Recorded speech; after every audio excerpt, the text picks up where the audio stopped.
Las situaciones, como te digo, de estas generalidades que vamos a ir estableciendo hoy.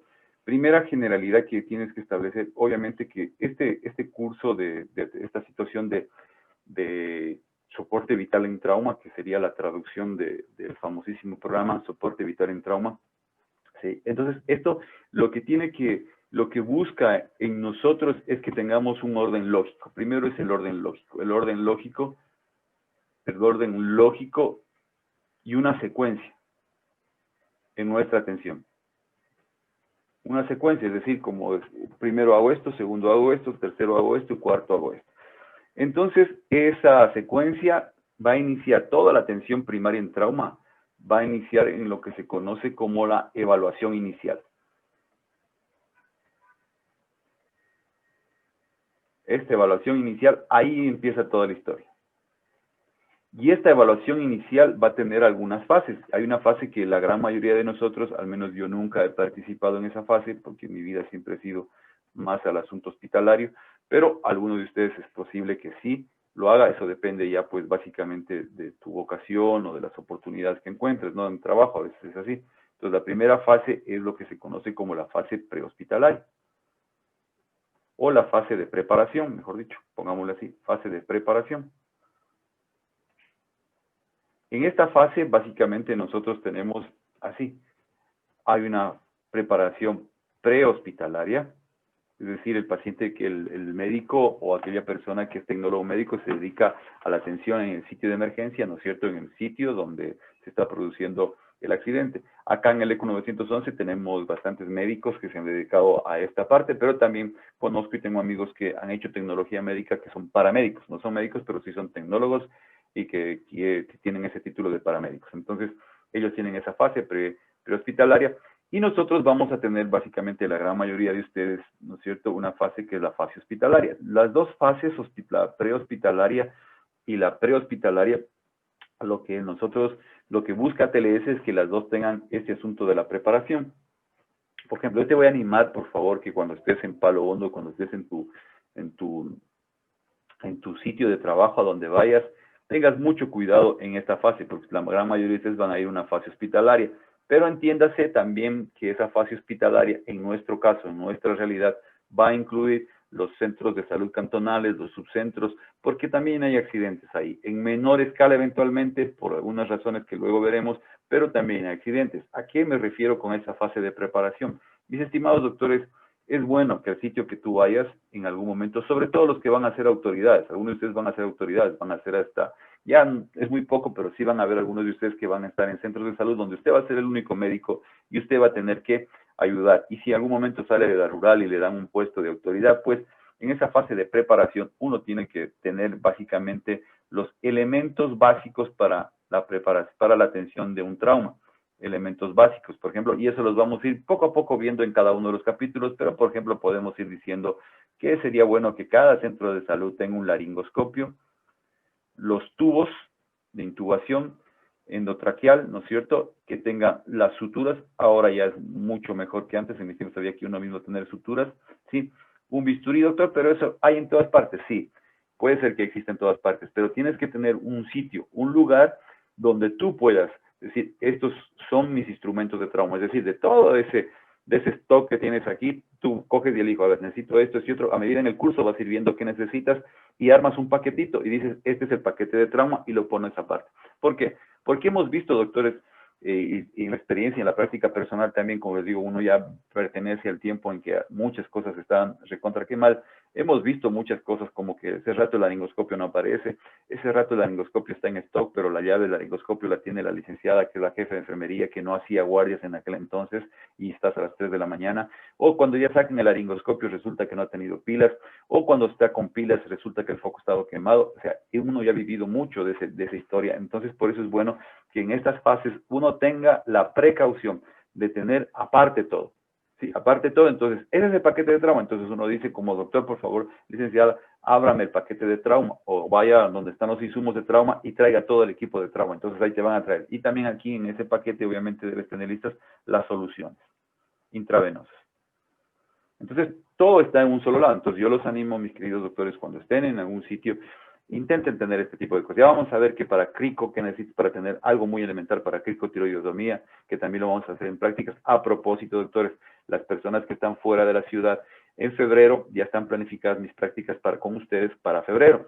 Entonces, están ya en consideración, ya está en consideración el manual para el regreso a prácticas, ya está revisado todo eso, ya se va a presentar en esta semana.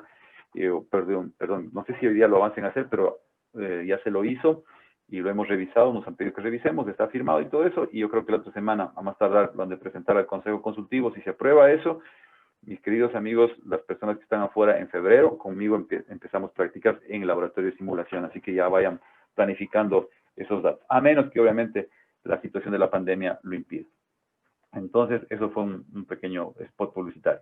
Entonces, esta fase, doctores, también lo ideal es que siempre exista en esta fase de preparación una comunicación entre la fase prehospitalaria y la fase hospitalaria, ¿no es cierto? Sería lo genial, ¿no es cierto?, que las personas que están en esta fase prehospitalaria, los que están por acá, nos puedan decir a nosotros, a los que estamos en el hospital, bueno, tenemos un paciente de estas condiciones, ¿sí? Y que posiblemente requiera esto. ¿Para qué? Para el que está en la fase hospitalaria, digo, sí, ese paciente, por lo que me dicen, si yo soy emergenciólogo, si soy médico general, sí va a necesitar que esté aquí el cirujano, va a necesitar que esté aquí el neurocirujano, puede necesitar que esté el traumatólogo. Entonces, en esa fase, esa sería la fase de preparación, que todavía sigue siendo para nosotros, doctores, realmente algo que solo queda, no se ha mejorado lo suficiente como para decir que ya lo estamos haciendo bien, ¿sí? Entonces, pero podemos ir caminando poco a poco y eso es la intención, en algún momento llegar a ser mucho mejor esta cosa.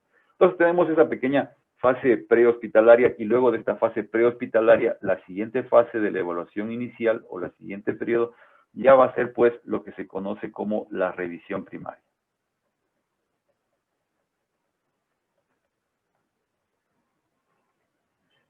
Y yo diría que entre la fase primaria, sí, entre la fase primaria, pongámoslo por aquí ya debe haber un triaje, es decir, una toma de decisiones.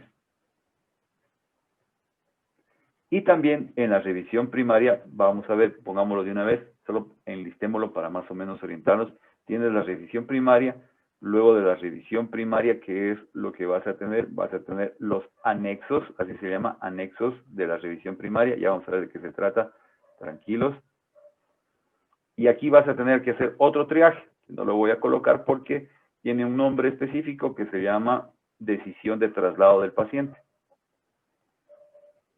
Si traslado o no a ese paciente, si se queda aquí conmigo o no. Entonces ese también es otro triaje, ¿sí? Entonces voy a hacer otro triaje, sí. ¿Qué es lo que usualmente ha pasado? Sobre todo, bueno, acá ya ha mejorado muchísimo con esto del ECO 911, pero en los sitios donde no vas a tener esta posibilidad, lo que te van a llevar tus pacientes no va a ser a través de ese triaje. Es decir, no va a haber este asunto de que un paramédico pueda hacer un triaje y decidir a dónde lleva el paciente. Lo más seguro o lo más probable que te pase en los lugares donde hay pocas ambulancias es que te lleven los pacientes en los baldes de las camionetas y tú tengas que hacer el triaje en tu sitio para decidir si continúas con la revisión primaria de este paciente o haces algo y lo envías, si estás, como te digo, disculpe el ejemplo, en Palo Hondo, o lo envías directamente a Loja. Entonces es probable que eso pase aquí. Pero acá el triaje más común que se hace acá en Loja todavía sigue siendo, bueno, ¿es asegurado o no es asegurado o se va a una clínica privada? Eso es lo más común todavía acá en Loja, pero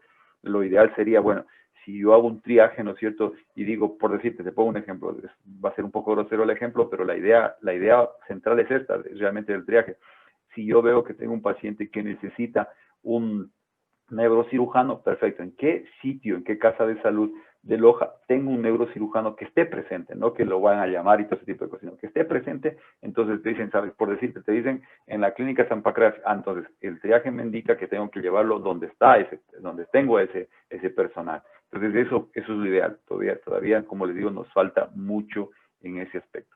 Entonces tengo la decisión de traslado en este paciente, a ver qué es lo que va a suceder. Luego de esto voy a hacer aquí el listado para después volverlo a explicar. Luego de esto voy a tener la revisión secundaria. Si no decidí trasladar a mi paciente, se queda conmigo, voy a tener la revisión secundaria. ¿Sí? Voy a tener la revisión secundaria, ¿no es cierto?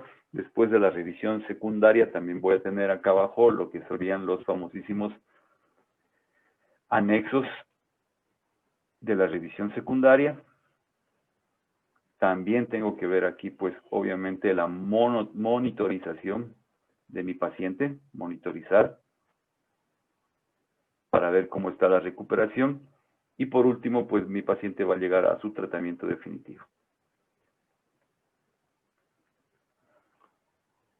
Entonces, como te digo, o sea, esta sería la visión general de todo lo que se conoce como evaluación inicial. ¿Sí? Entonces terminó cuando ya lo envié al tratamiento definitivo a mi paciente. Entonces, ahí esa es la historia. Entonces, como tú puedes ver acá el triaje, que es donde voy a empezar, que es la toma de decisiones de este paciente, aquí es donde empieza la historia que me va a dar la posibilidad de decir qué paciente se quede, qué paciente se va. Entonces, ¿en base a qué? Primero lo que tienes que determinar es el escenario. Entonces tenemos que determinar escenario, es decir, en qué sitio, o sea, en qué situación me encuentro. Entonces, vamos por aquí. Primero, escenario. ¿Qué escenario es el que estoy utilizando, en el que me encuentro? Entonces vamos a tener dos tipos de escenarios, doctores. El primero se conoce como accidente con pacientes múltiples y el segundo se va a conocer como el de accidente masivo. Entonces tienes esos dos escenarios. De acuerdo a qué escenario te encuentres, es que vas a poner la respuesta o tu acción a tomar. Entonces, llegas al sitio del accidente o te traen los pacientes y ahí tienes que decir en qué escenario estoy. ¿Esto es un accidente múltiple o es un accidente masivo? ¿En base a qué decir?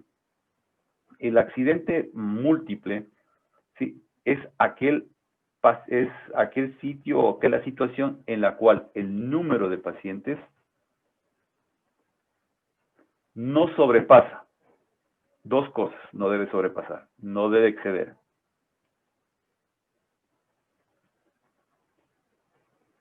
Esas dos cosas son la capacidad operativa de donde me encuentro y la capacidad médica o de atención médica, la capacidad del personal, sí, la capacidad del personal. Entonces, si yo tengo, por ejemplo, si tú estás en Palo Hondo y eres el único médico ahí y tienes 3 pacientes, yo creo que médicamente podemos ayudar a 3 personas al mismo tiempo. Sí, eso obviamente va a variar de acuerdo tú vayas capacitándote, como vayas aprendiendo más de medicina. Entonces, es posible que en este momento digas, con uno en el simulador ya me muero, me voy a morir con 3. No. Entonces, eso pues obviamente está bien para el nivel que te encuentras en este momento, pero a medida que vas aumentando en tu formación, pues te vas a dar cuenta que sí vas a poder manejar sí, más pacientes de una forma, de alguna manera más rápida, sobre todo si tienes a alguien, una enfermera, un auxiliar que te pueda dar una mano. Entonces, primero es la capacidad médica. Si no sobrepasa tu capacidad médica, dices, no, esto sí puedo resolverlo y lo voy a hacer. Y segundo, que no sobrepase la capacidad operativa. ¿Por qué? Porque puede ser que sí, como médico en Palo Hondo puedas atender a 3, pero te das cuenta que necesita un tubo de tórax, que el otro está necesitando, por decir, una intubación y no tienes el tubo, el otro está necesitando un traumatólogo, entonces superó tu capacidad operativa. Aunque hayas diagnosticado todo lo que quieras, la capacidad operativa de tu subcentro, porque no tienes el material suficiente, entonces ese ya no es múltiple. Entonces, para que sea múltiple, es entonces que no supere tu capacidad, la capacidad del personal médico no sea superada por la cantidad de pacientes y obviamente por la gravedad. Y segundo, que tengas también la capacidad operativa de materiales, insumos para poder atender a esos pacientes. Si esto está así, no hay ningún problema. Y obviamente, doctores, pues acá estaría lo contrario, ¿no? En cambio, acá es cuando el número de pacientes sí sobrepasa. Sobrepasa la capacidad operativa y o la capacidad médica. ¿Sí? Entonces, si no sobrepasa, no hay problema. ¿Sí? Si no sobrepasa, no hay problema. Yo voy a tener que hacer algo. Entonces, de aquí las dos respuestas son diferentes.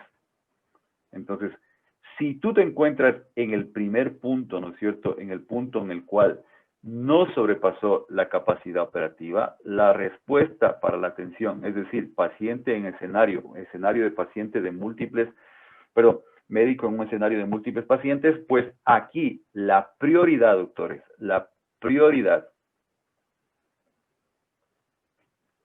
es atender a las personas que tienen menor posibilidad de vida. Es decir, en pocas palabras, a los más graves, ¿sí? En cambio, entonces vamos acá. En primero, en el que es un accidente múltiple, donde no sobrepasa tu capacidad, tienes la capacidad operativa, al primero que voy a buscar es al que está más grave. A ese lo voy a atender primero. En cambio, en el otro, y esta es la parte más difícil de ser médico, doctores, considero yo una de las más complicadas sobre la faz de la Tierra, pues es lo siguiente: si es que esto sobrepasó tu capacidad operativa, doctores, la prioridad cambia radicalmente. Aquí usted va a atender, mi estimado doctor, a los que tienen mayor posibilidad de vida.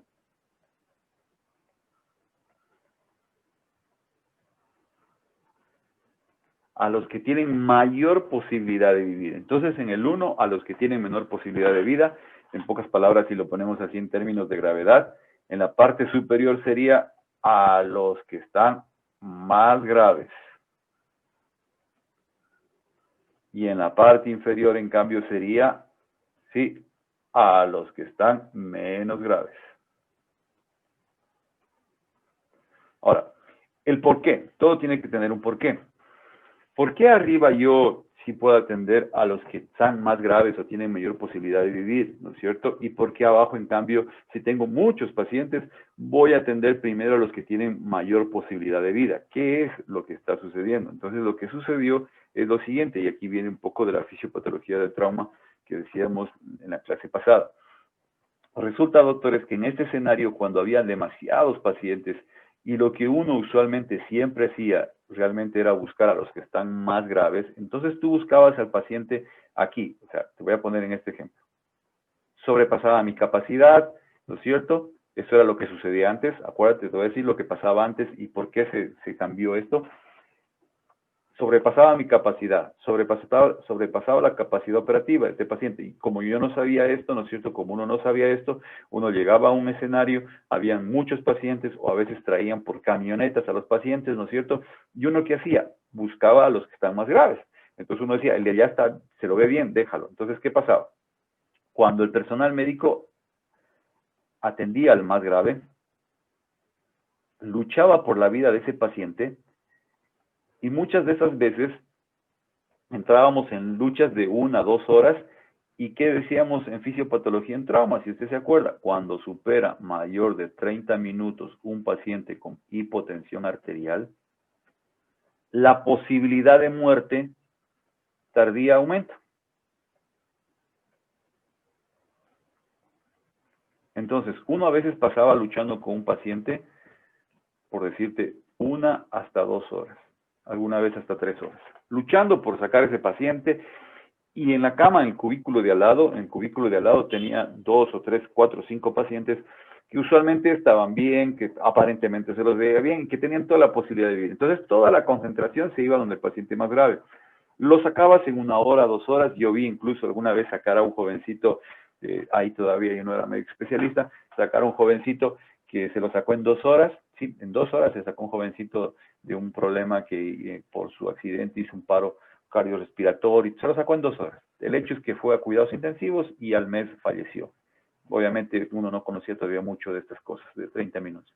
Entonces, ¿qué pasa? Que la muerte tardía, entonces este paciente va a terminar de alguna forma, sí, la posibilidad de muerte va a ser mucho más alta. Es decir, el paciente muy probablemente muera pese a cualquier esfuerzo. ¿Qué fue lo que se empezó a dar cuenta muchas personas? Que en cambio, por estar todos concentrados en este paciente, dejábamos al paciente que tenía características leves y nos encontrábamos que ese paciente también moría. Pero ¿qué era lo triste de este paciente de características leves? Que la mayor parte de estas lesiones fueron prevenibles.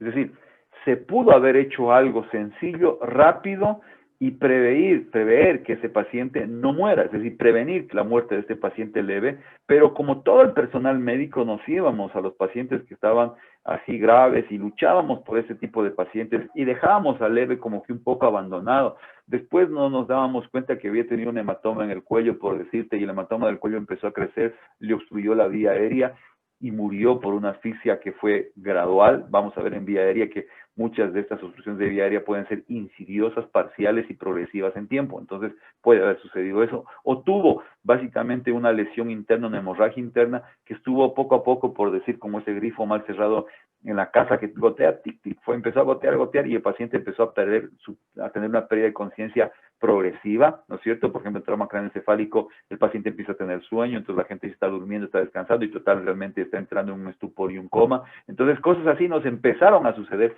Entonces por eso dijeron, bueno señores, si voy a tener a los pacientes graves que van a morir en muertes tardías, posiblemente en piso, posiblemente en la terapia, ni siquiera en el quirófano, sino en la terapia, ¿no es cierto? ¿Por qué digo ni siquiera en el quirófano? Porque realmente nos va a dar esa falsa, entre comillas, tómelo con mucha seriedad al asunto como médicos, esa esperanza que al final puede ser muy falsa de que sí salió de quirófano, sí sabe que salió de quirófano, pero se va a cuidados intensivos y que a la final en cuidados intensivos termine falleciendo este paciente.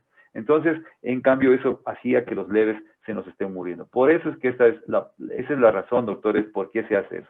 Cuando tú tienes un escenario donde hay demasiados pacientes para tu capacidad, hay que ir por los que tienen mayor posibilidad de vida, ¿no es cierto? A esos los voy a enviar rápido, ya te voy a decir el asunto, los voy a enviar rápido a donde tenga que enviarlos o los voy a atender en ese momento y voy a solucionar en ese momento las cosas, ¿sí? Pero en cambio, si no sobrepasa mi capacidad, ahí sí voy a ver al más grave. Entonces, aquí la situación es decidir quién es el paciente más grave. Esta es la pregunta.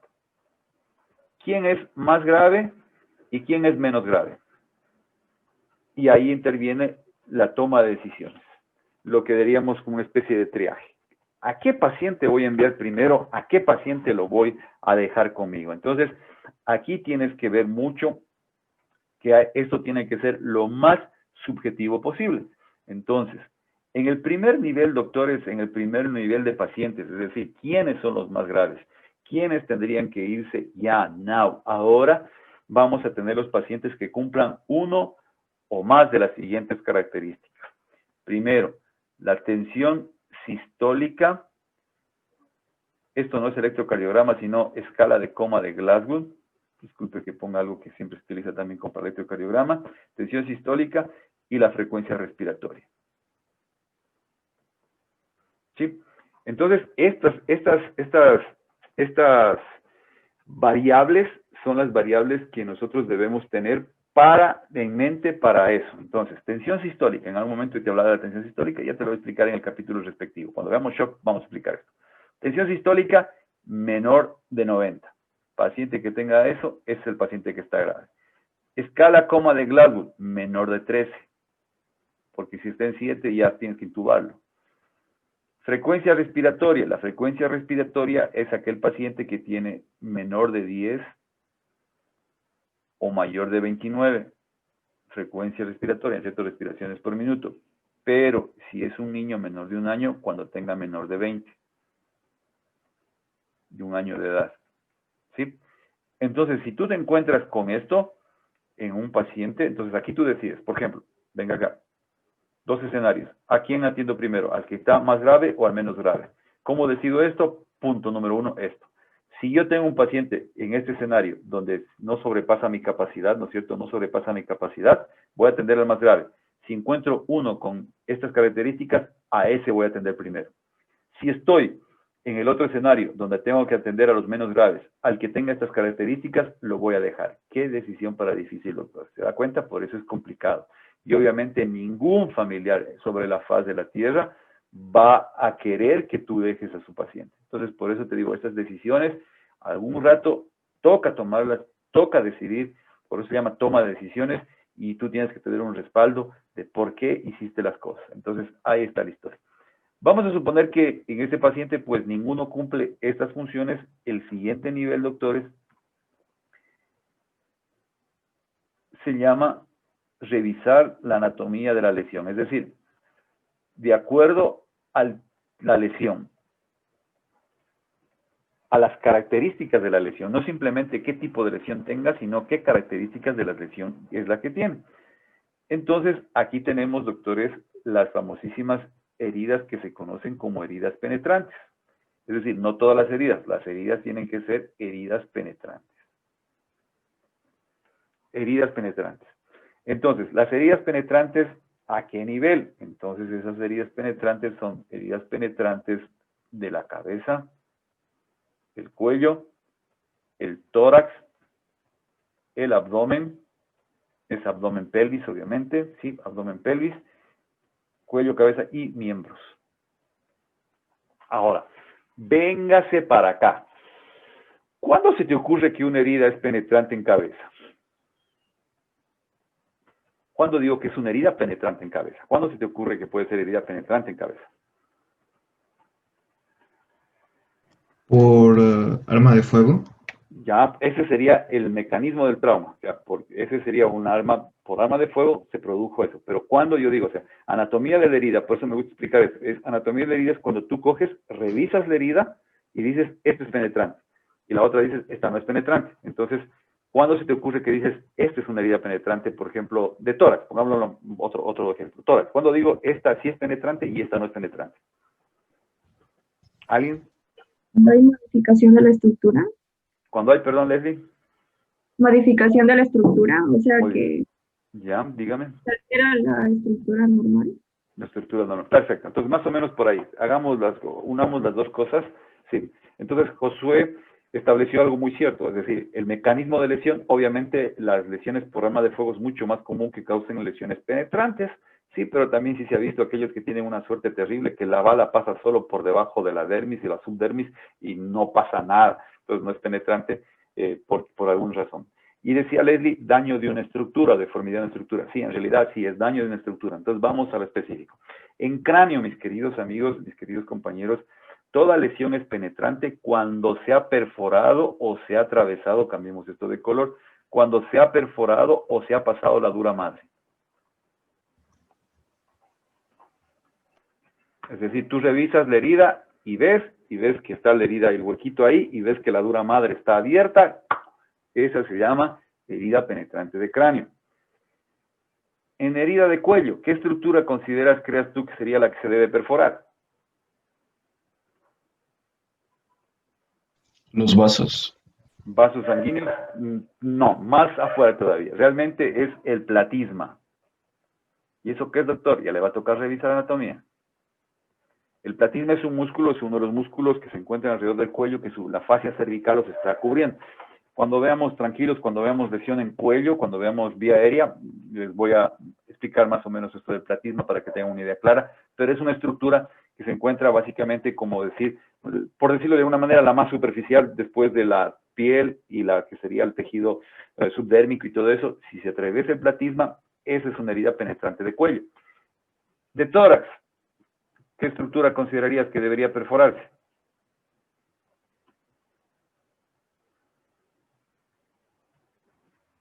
En abdomen, ¿cuál sería? ¿Cuál se les ocurre? Papaya. La señora pleura, ¿no? En tórax la pleura y en abdomen ¿cuál sería? Peritoneo. Peritoneo.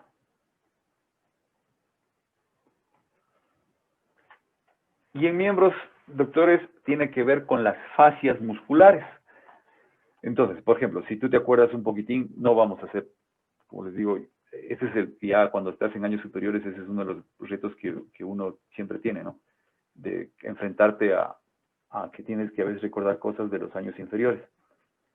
Si pongo, por ejemplo, por decirte aquí, al hueso fémur cortado, ¿no es cierto? Lo he cortado al fémur, si lo estás viendo desde arriba y cortado al fémur, tienes que acordarte que habían grupos musculares de la región anterior. Si pongamos que este es el fémur del lado derecho, ¿no es cierto? Entonces, si este es el fémur del lado derecho, visto desde arriba, cortado, ¿no es cierto? Esto sería lateral y esto sería medial.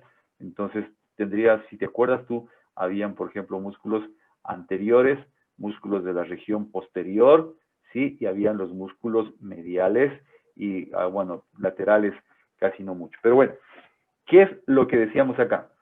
Todos estos conjuntos musculares no están porque se le ocurrió a Rubier, sino que cada uno de estos conjuntos tiene su propio paquete aponeurótico. Tienes un paquete aponeurótico en estos grupos musculares. Entonces, cada músculo, disculpe que lo haga así, sí, pues digamos clase de anatomía en este momento, entonces solo es para que tengamos una idea. Y tenemos acá, pues, obviamente aquí, alrededor de todo esto, pues, lo que sería el tejido, pues, celular subcutáneo y todo lo que tú quieras, ¿no es cierto? La grasita que hay por acá. Y por fuera de todo esto estaría la piel. Entonces, cuando yo digo que es una herida penetrante, ¿por qué? Porque el señor Chusero, ¿no es cierto? Sí, porque si uno le dice alguna otra cosa más, le ponen uno juicio en derechos humanos. Entonces, lastimó aquí, sí, puede producir una lesión que podría hacer que el contenido de sangre, y vamos a ponerle de ese color la sangre, se llene aquí, en estos compartimentos. Y esto es lo que se va a conocer como síndromes comportamentales. Entonces, esa es la idea. Entonces, la herida penetrante en miembros es cuando están atravesadas las fascias musculares. Cuando veo que una fascia muscular de un grupo muscular ha sido atravesado. Perfecto, listo. Pero no toda parte de los miembros, sino que te va a ser muy claro ATLS y te va a decir cuando las lesiones son proximales, estas lesiones penetrantes son proximales en los huesos largos, a la altura de los huesos largos, proximales a la rodilla, o proximales al codo. Esas son las peligrosas. ¿Sí? Porque puedo tener distales a esto y son menos peligrosas. Las peligrosas son estas, proximales a la rodilla y al codo. ¿Por qué se te ocurre que pueden ser estas más peligrosas que las otras? ¿Por qué se te ocurre que podría ser? Por los vasos sanguíneos de gran calibre. Exactamente, los vasos sanguíneos. Entonces, si tú te acuerdas un poquitín, ¿no es cierto? Aquí lo ponemos al señor Don Fémur.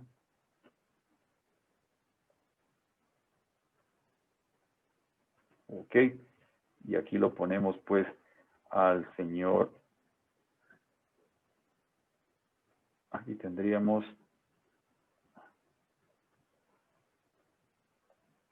¿No es cierto? Lo que sería, pues, la espinilla cantero superior, que estaría, aquí tendríamos ínfice del pubis, y aquí tendríamos esto.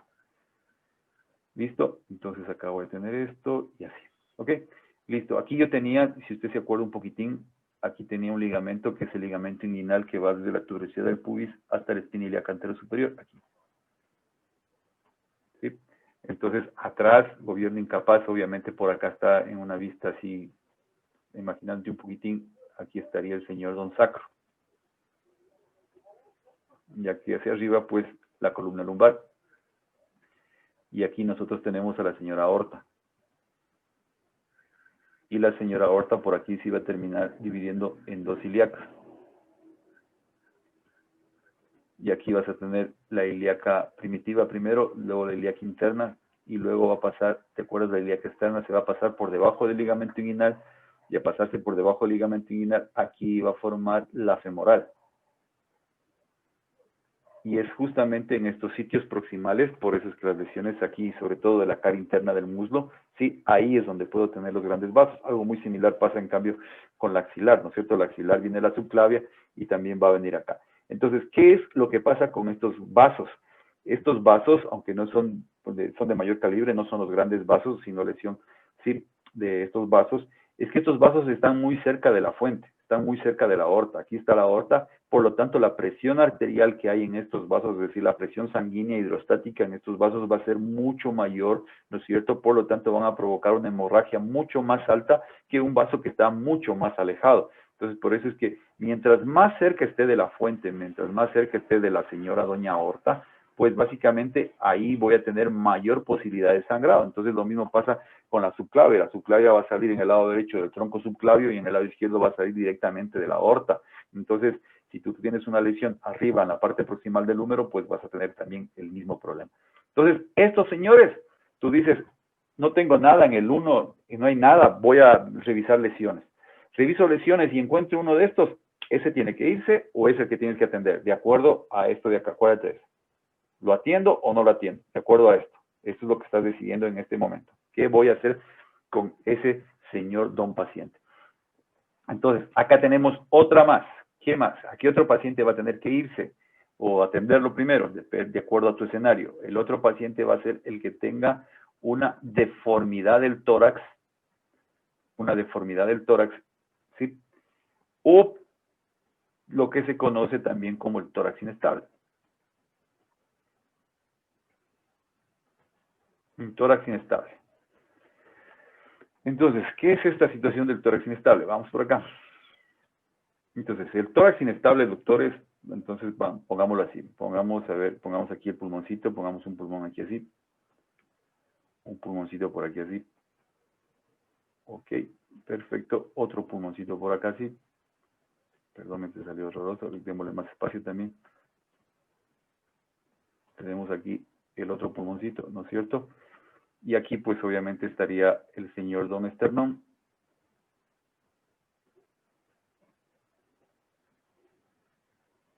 Ok. Aquí, obviamente, estaría la señora clavícula. Perfecto. Y de este lado voy a poner las costillitas. Pongámoslas de otro color, pongámoslas verdes. Entonces tienes la primera, ¿no es cierto? La segunda, la tercera, la cuarta, la quinta y la sexta. No me pida todas, por favor, porque estamos en clase de anatomía. La séptima, decíamos, es amor compartido. La séptima comparte, ¿no es cierto?, con todas las demás. Entonces aquí tienes así. Ok. Están todas las costillitas ahí. Dice, doctor, en segundo año dibujaba mejor. Es que era clase de anatomía, acá no.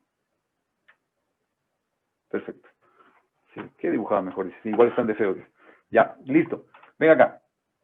Entonces ahí tienes las famosas costillitas. Entonces, para que un tórax sea inestable, el principio es el siguiente. Primero, tiene que haber fractura, ¿sí?, de 2 o más costillas. ¿Sí? Entonces tiene que haber una fractura de 2 o más costillas. Entonces vamos a suponer que es la tercera. Entonces se fracturó esta, la tercera, la cuarta, y pongamos, bueno, aquí ya salió como séptima. Bueno, no importa. Entonces que sea la séptima, la sexta, la quinta, la sexta y la séptima. Aquí están fracturadas. Quinta, sexta y séptima. Entonces 2 o más costillas. Pero puede ser que una esté aquí, otra esté acá, otra esté por acá. Entonces, ¿cuál es el principio? Que esas costillas fracturadas sean de un mismo segmento, o sean continuas. Algunos dicen del mismo segmento, es del mismo lado, ¿sí? Del mismo lado, ¿sí? Esas 2 o más costillas tienen que ser del mismo lado. Y la otra premisa para eso es que tengan 2 o más fracturas en el mismo arco costal. Es decir, que sean 2 o más costillas, aquí pusimos, por decirte, la quinta, la sexta y la séptima, pero además que esa quinta, sexta y séptima también tengan otra lesión más. Es decir, una aquí, 2 acá, este tiene por aquí, tiene por acá, este tiene por aquí. ¿Ok?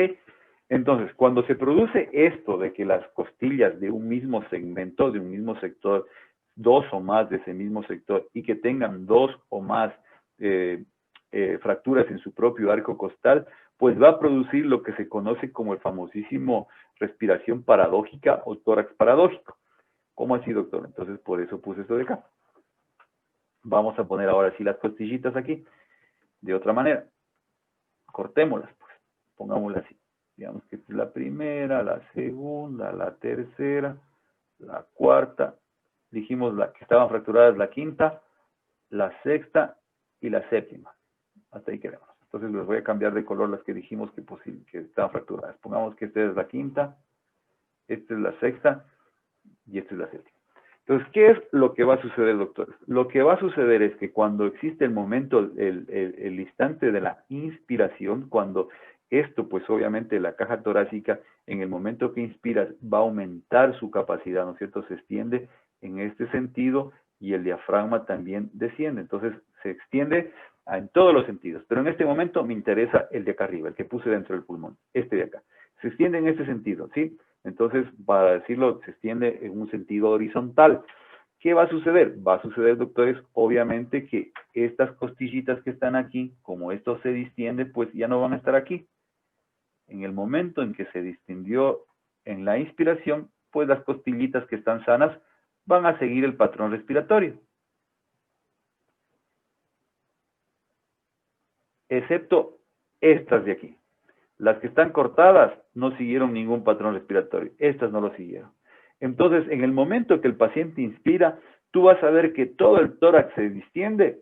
Pongamos aquí la piel, ¿no es cierto? Para que hacerlo con un efecto un poco más real. Vas a ver que la piel aquí se distinguió, se expandió, ¿no es cierto? Pero aquí tienes una depresión. ¿Sí?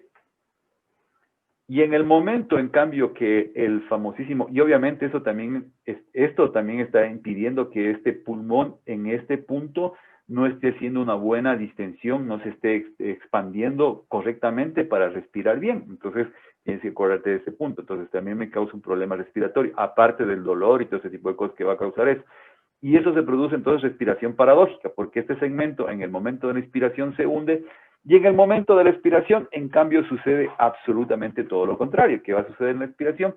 Pues, si el paciente expira, ¿no es cierto?, estas costillitas que estaban acá afuera se van a pegar muchísimo hacia el pulmón por la expiración que hacen. Voy a ponerlas así para poder poner el efecto que quiero que tenga. Entonces, en este momento, en cambio, ¿qué va a pasar con la piel? La piel, en cambio, lo que va a suceder, pues, es que vas a encontrar lo siguiente, que la piel aquí sí se contrajo y acá, en cambio, queda un bulto. Entonces, en el uno se hundía y en el otro se expande. Entonces, pero contrario al patrón normal.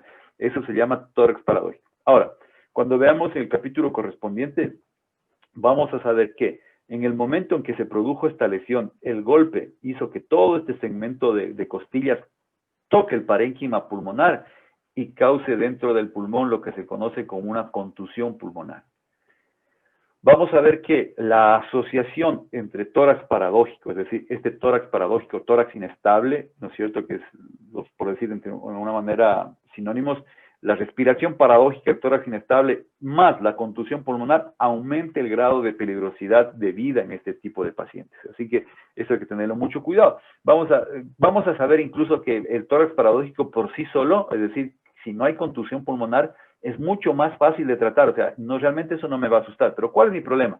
Mi problema es que yo voy a estar en palo hondo y yo no voy a poder saber si hay una contusión pulmonar de ese paciente. Simplemente llego al sitio del accidente, veo este patrón respiratorio que está aquí, que es paradójico, y digo, no, este paciente tiene que irse. Eso es deformidad torácica. Y otra cosa más que explicar ahí, doctores, sí, es lo siguiente.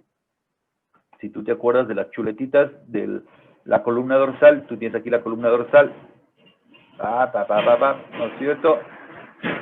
Y acá tienes a la señora doña aorta. La aorta me va a dar las intercostales posteriores, donde se va a dividir una que se va al dorso, ¿no es cierto? Me va a dar una dorso espinal y va a dar la intercostal propiamente dicha, la posterior. Pero acá adelante está también una señora que es el señor don, como no sabemos cómo se llama esa cosa, esternón, ¿sí? Y que va a tener también aquí anastomosis con las intercostales anteriores, que vienen de la mamaria interna. Aquí se anastomosan. Entonces, cuando hay una deformidad, eso está pasando por el arco costal, por la parte inferior de los arcos costales, están pasando esas arterias intercostales. Pero mira, lo que decíamos al principio, una deformidad de tórax puede causar una lesión aquí en esta arteria, y mira qué tan cerca está de la aorta. Por lo tanto, estas lesiones pueden causar lo que se conoce como hemotórax masivo, y que son peligrosas porque pueden llevarme a un shock hipovolémico y la muerte de mi paciente. Entonces, por eso también tienes acá al famosísimo deformidad torácica, tórax inestable, ¿sí? Las dos cosas pueden estar asociadas, sí, o puede ser que solo tengas una deformidad del tórax completa y total y no veas que realmente hay un tórax inestable en este tipo de pacientes. Sigamos, doctores. ¿Alguna pregunta? ¿Todo tranquilo? Espero que estén vivos todavía, doctores. Vayan tomándose una tacita de café, agüita, porque hoy día sí nos vamos a demorar un poquitín. ¿Sí? Ok, vamos ahí. Doc, hola, dime. ¿Y cómo identificamos si el paciente tiene o no contusión pulmonar? ¿Por la disnea o por qué? Es que ese es el problema. El problema es que, por ejemplo, un paciente que tiene fractura costal, así no sea una fractura costal en tórax inestable, va a causar mucho dolor. El dolor en la respiración es altísimo y el paciente va a tener aumento de la frecuencia respiratoria por el dolor, va a tener un poco de respiraciones superficiales y uno puede estarse confundiendo con una disnea. Entonces, lo ideal en este tipo de pacientes realmente es que hay un problema respiratorio y hay que solventar eso, aún si sé o no sé que hay una contusión pulmonar. ¿Qué sería lo ideal? Hacer una radiografía, que en el sitio no tenemos, ¿sí? Entonces, eso sería lo ideal. Pero ya lo vamos a ir viendo en el capítulo de tórax, vamos a ir viendo, porque vamos a ver toda la historia, quiénes están en palo hondo y quiénes se van a quedar en el hospital. Entonces, ¿qué vas a hacer? Todos tienen que saber qué hacer. Entonces, el tórax inestable más una contusión pulmonar, sí me va a dar disnea, me va a dar dificultad respiratoria, pero como te digo, ¿cuál es el problema? Que si no hay contusión pulmonar, pero tiene tórax inestable, por el dolor que le produce, igual va a darte la sensación que el paciente tiene un problema de respiración superficial, taquimia, taquicardia por el dolor. Entonces, realmente uno en ese momento no puede decir, hay o no hay contusión pulmonar. Entonces, por eso es que la decisión es, hay o no hay tórax inestable. Si hay tórax inestable, te fuiste, o lo atiendo primero, ¿sí? Entonces, esa es la historia, queridos compadres. ¿Sí? No sé si hay alguna otra pregunta, compañeros. Por ejemplo, aquí ya debería intervenir el cacho del señor presidente. Ya primero era el representante de la materia, y aquí ya para, ¿no es cierto?, para poder cambiar ya un poquito así de monólogo. ¿Sí? Listo, compadres. Vamos a lo que vamos. O si alguien quiere voluntariamente contar uno, no hay ningún problema. Lo podemos editar para que, si es que sale agrio, lo editamos y no dejamos que salga en la clase de YouTube. Y si sale bueno, lo podemos dejar ahí, no hay problema. Listo, vamos a lo que vamos, queridos compadres. Entonces, esos son los pacientes que yo voy a estar eligiendo. Por eso te digo, esta parte es la más importante, por eso me detengo yo en este capítulo, en esta parte. Entonces, ¿qué más tenemos, queridos compadres? Tenemos que aquí a los pacientes por aplastamiento. Muy común, doctores, en nuestra zona, cerca en Zamora, muy común los deslaves, los derrumbos, que llamamos nosotros, o derrumbes, como le llaman otras personas. Entonces, los pacientes de aplastamiento.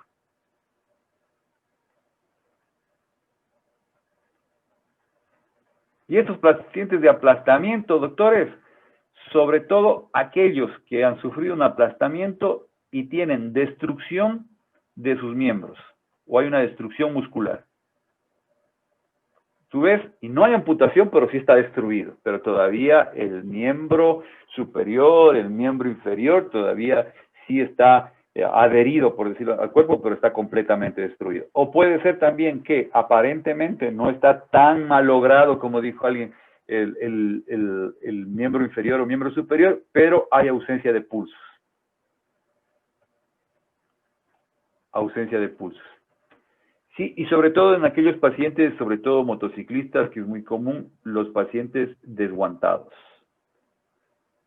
Usualmente esas desguantadas que se producen en esos pacientes se va llevando con piel, se va llevando con alteraciones, es decir, el impacto es mucho más fuerte. Entonces, pacientes que sufren aplastamiento, y ya vamos a ver uno que se asocia mucho al aplastamiento, que también está en este punto, pero estos son los que se van a ir primero. Destrucción muscular, ausencia de pulsos, y ponemos acá abajo de una vez relacionando con esto mismo, doctores, los pacientes que básicamente tienen, amputación. Pero no todas las amputaciones. Son los pacientes que tienen amputaciones proximales al tobillo o a la muñeca. Es decir, amputaciones de dedos realmente no son una situación que me obligue a un paciente a tener que enviar, ni amputación de la mano, básicamente. Son todas las que son proximales al tobillo y al muñeco, esas son más peligrosas, ¿sí? Ya cuando en el respectivo capítulo vamos a tratar eso, ¿sí? ¿Qué más tenemos, doctores? Fracturas, algo súper parecido a lo que vimos ya con las lesiones penetrantes, fracturas. Pero no todas las fracturas. ¿Qué fracturas? Las fracturas que son 2 o más fracturas de huesos largos. Por el mismo principio, esas fracturas de huesos largos, ¿no es cierto? ¿En qué sector de los huesos largos? En el sector proximal de esos huesos largos. Entonces, poniéndolo en orden, 2 o más fracturas proximales de huesos largos. ¿Cuáles son los 2 huesos largos que más nos asustan a nosotros? El fémur y el húmero. Esos son los más complicados en nuestra vida. Pero sí, pueden también, obviamente, estar la tibia, también está, como es otra que pasa acá arriba, el radio, todos estos individuos son huesos largos. Pero realmente los que más pueden causarnos problemas es famosísimos fracturas de estos 2 huesos, porque son los que tienen mayor capacidad de reservar sangre, ¿sí? Y además están mucho más cerca, como decíamos, de los vasos de su origen, es decir, de los grandes vasos, están mucho más cerca de la aorta, por decirlo, los vasos, entonces me va a dar realmente un sangrado mucho más alto y me va a meter en problemas. También lo vamos a estar viendo, mis queridos compadres. ¿Qué otro tipo de fractura? Fractura abierta de cráneo. Aquí hay una pequeña diferencia, doctores. La fractura abierta de cráneo no es aquella fractura que digo que la una era herida penetrante. Entonces, aquí podemos decir esto. Vamos, venga acá. Tienes heridas abiertas, heridas penetrantes. Estas dos puedo decir que son sinónimos. Si te dicen herida abierta o herida penetrante, es básicamente lo mismo. Y la otra sería herida cerrada. Entonces ya sabemos cuándo es una herida penetrante, cuándo es una herida cerrada. Ya lo vimos al principio. Y también en fracturas es otra cosa.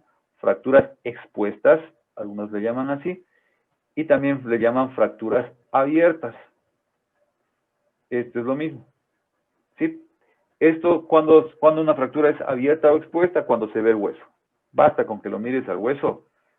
Lo puedes ver al hueso, se acabó. No, es que apenita se ve nada, es fractura abierta. Es que no, nada, es abierta. ¿Qué es abierta? Digo, ya, entonces se acabó. Entonces, ya viste el hueso, esa es fractura abierta y se acabó. Entonces, fractura obviamente cerrada cuando no miro el hueso.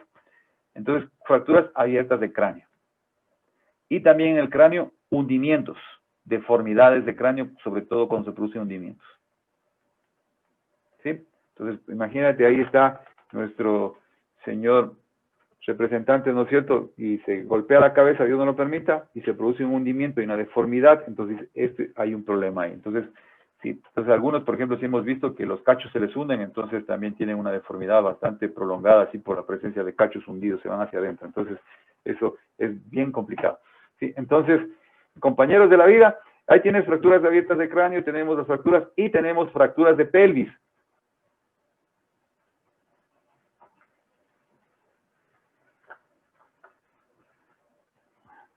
¿Cuándo sospecho que hay una fractura de pelvis, doctores?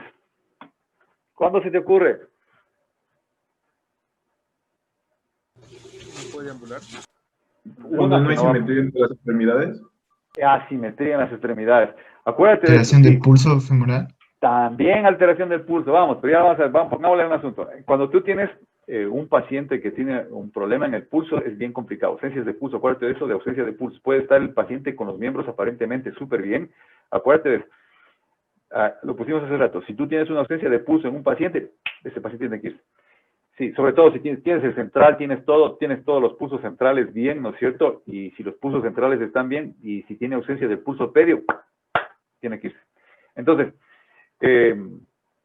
a ver, la de pelvis, doctores, se produce la simetría. Tú vas a ver, usual, no en todos, pero sí en la gran mayoría, los pies, el uno como que está un poquito más hacia arriba que el otro.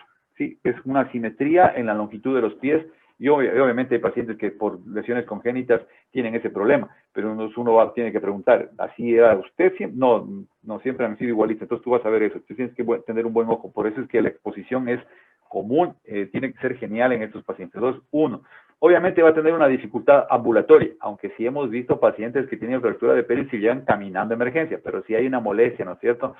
Ahora, el dolor, doctores, es difícil de evaluar en trauma, es muy útil en el abdomen agudo, pero acá es bien difícil, porque imagínate un paciente que estuvo en una camioneta, ¿no es cierto? Dio 3.450 vueltas hasta que se detuvo la camioneta, a ese paciente le va a doler hasta los pelos, o sea, le va a doler hasta el pelo. Entonces, realmente el dolor es bien complicado de evaluar como un signo, porque le duele, sí, me duele todo, o sea, me duele hasta las cejas. Entonces, ¿qué es lo que vas a hacer con este tipo de pacientes? Una de las situaciones, y ya lo vamos a ver también, es que tú puedas colocar tus manos. Imagínate que el paciente está acostado en decúbito, pones tus manos, vas a buscar las espinas ilíacas anterosuperiores, y las espinas ilíacas anterosuperiores las vas a comprimir. Si está acostado, pues de arriba hacia abajo. Haces una compresión. Si eso tiene un dolor exquisito, ya está, no lo topas más. Posible diagnóstico, fractura de pelvis. Poniendo tus manos, tus pulgares en las espinas ilíacas, ¿no es cierto? Las espinas ilíacas anterosuperiores, y tu mano se va hacia atrás, ¿sí? Como hacia la región glútea, más o menos, como coger la cadera, y comprimir hacia la línea media. Comprimo hacia la línea media. Si eso causa dolor, sospecha de fractura de pelvis. Coloco mi mano por arriba de la sínfisis del pubis. busco la sínfisis del pubis, pongo mi mano sobre la sínfisis del pubis y comprimo también, ¿no es cierto? Si está acostado, pues de arriba hacia abajo. Si eso causa un dolor, sospecho fractura de pelvis. Con eso, con que ya causaste el dolor, sospechas fractura de pelvis y cuando veamos el capítulo correspondiente, vas a inmovilizar esa pelvis inmediatamente. Se acabó, ¿sí? Hasta que no se demuestre lo contrario. Si después se dan cuenta de que no ha sido fractura, no importa, pero lo sospechaste y eso es lo importante. Veamos aquí el gráfico que tengo acá, doctor, porque ya lo pusimos y también era por eso. Por aquí estaba, ¿dónde está? Nadie sale aquí. Venga acá. Entonces, ¿por qué la fractura de pelvis es súper importante, doctores? ¿Por qué? Si aquí está un rotido, dijeron en mi tierra. Si aquí está rompido, ¿no es cierto? Sí, y aquí hay una astillita.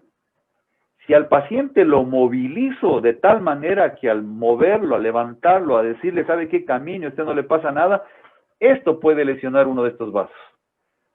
Acuérdate que acá también, si te acuerdas, ¿no es cierto? Acá tienes, por ejemplo, si lo ves desde arriba, aquí tendría la sínfisis del pubis, aquí estaría el sacro, ¿no es cierto? Las alas sacras, ¿sí? Y eso estaría, pues, básicamente en conexión así, esquemáticamente hablando.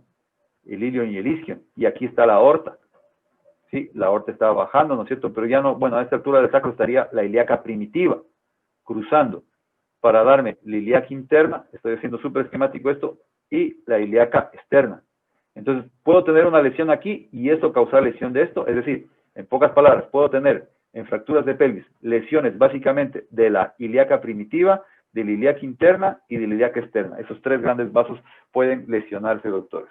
Entonces, ese paciente sospecha fractura de pelvis, inmovilizar, envolverlo como papel de regalo para llevar y póngalo en la tarjetita del médico rural para el señor médico especialista en emergencias del Hospital Isidro Ayora. Con todo cariño, feliz Navidad. Entonces, tú puedes poner, porque es una envoltura, doctores, es como, para ponértelo así súper fácil, ya para ir adelantando un poquito.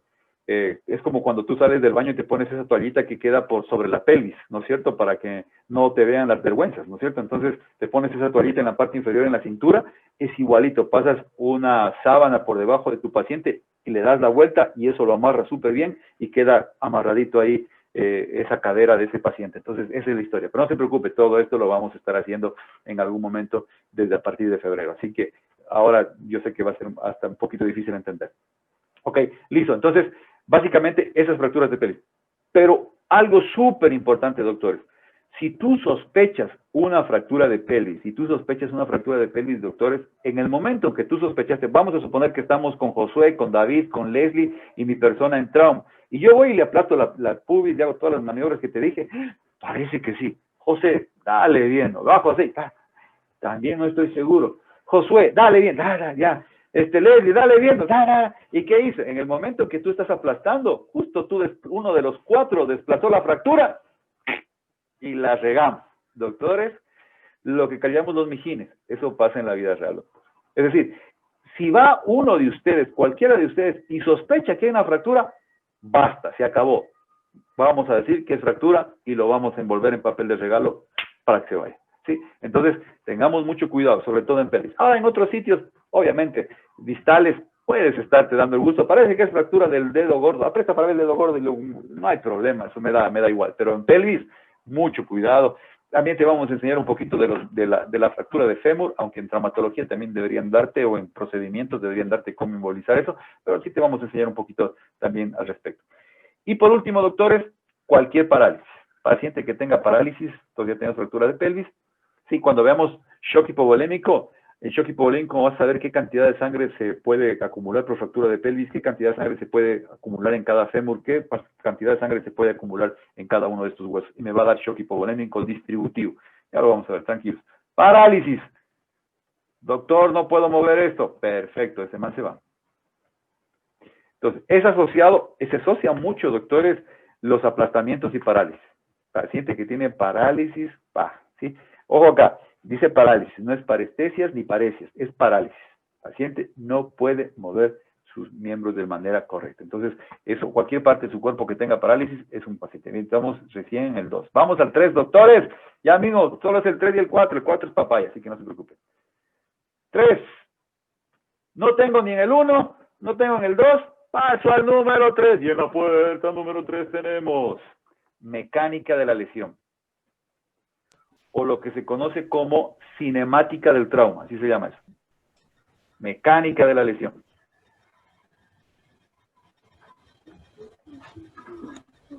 Doctores, es súper importante, sobre todo cuando veamos el capítulo de trauma cráneoencefálico, a qué paciente tengo que hacer TAC y a qué paciente no tengo que hacer TAC, ¿sí? Esto es súper importante porque en uno de los puntos de ese manejo de este tipo de pacientes, vas a decir, este paciente tuvo una lesión de alto impacto y aunque esté hablando, aunque esté conversando, voy a tener que hacer esto por la mecánica de la lesión. Entonces, la mecánica de la lesión busca que tú veas qué pacientes tuvieron problemas, accidentes de alto impacto. ¿Qué significa de alto impacto?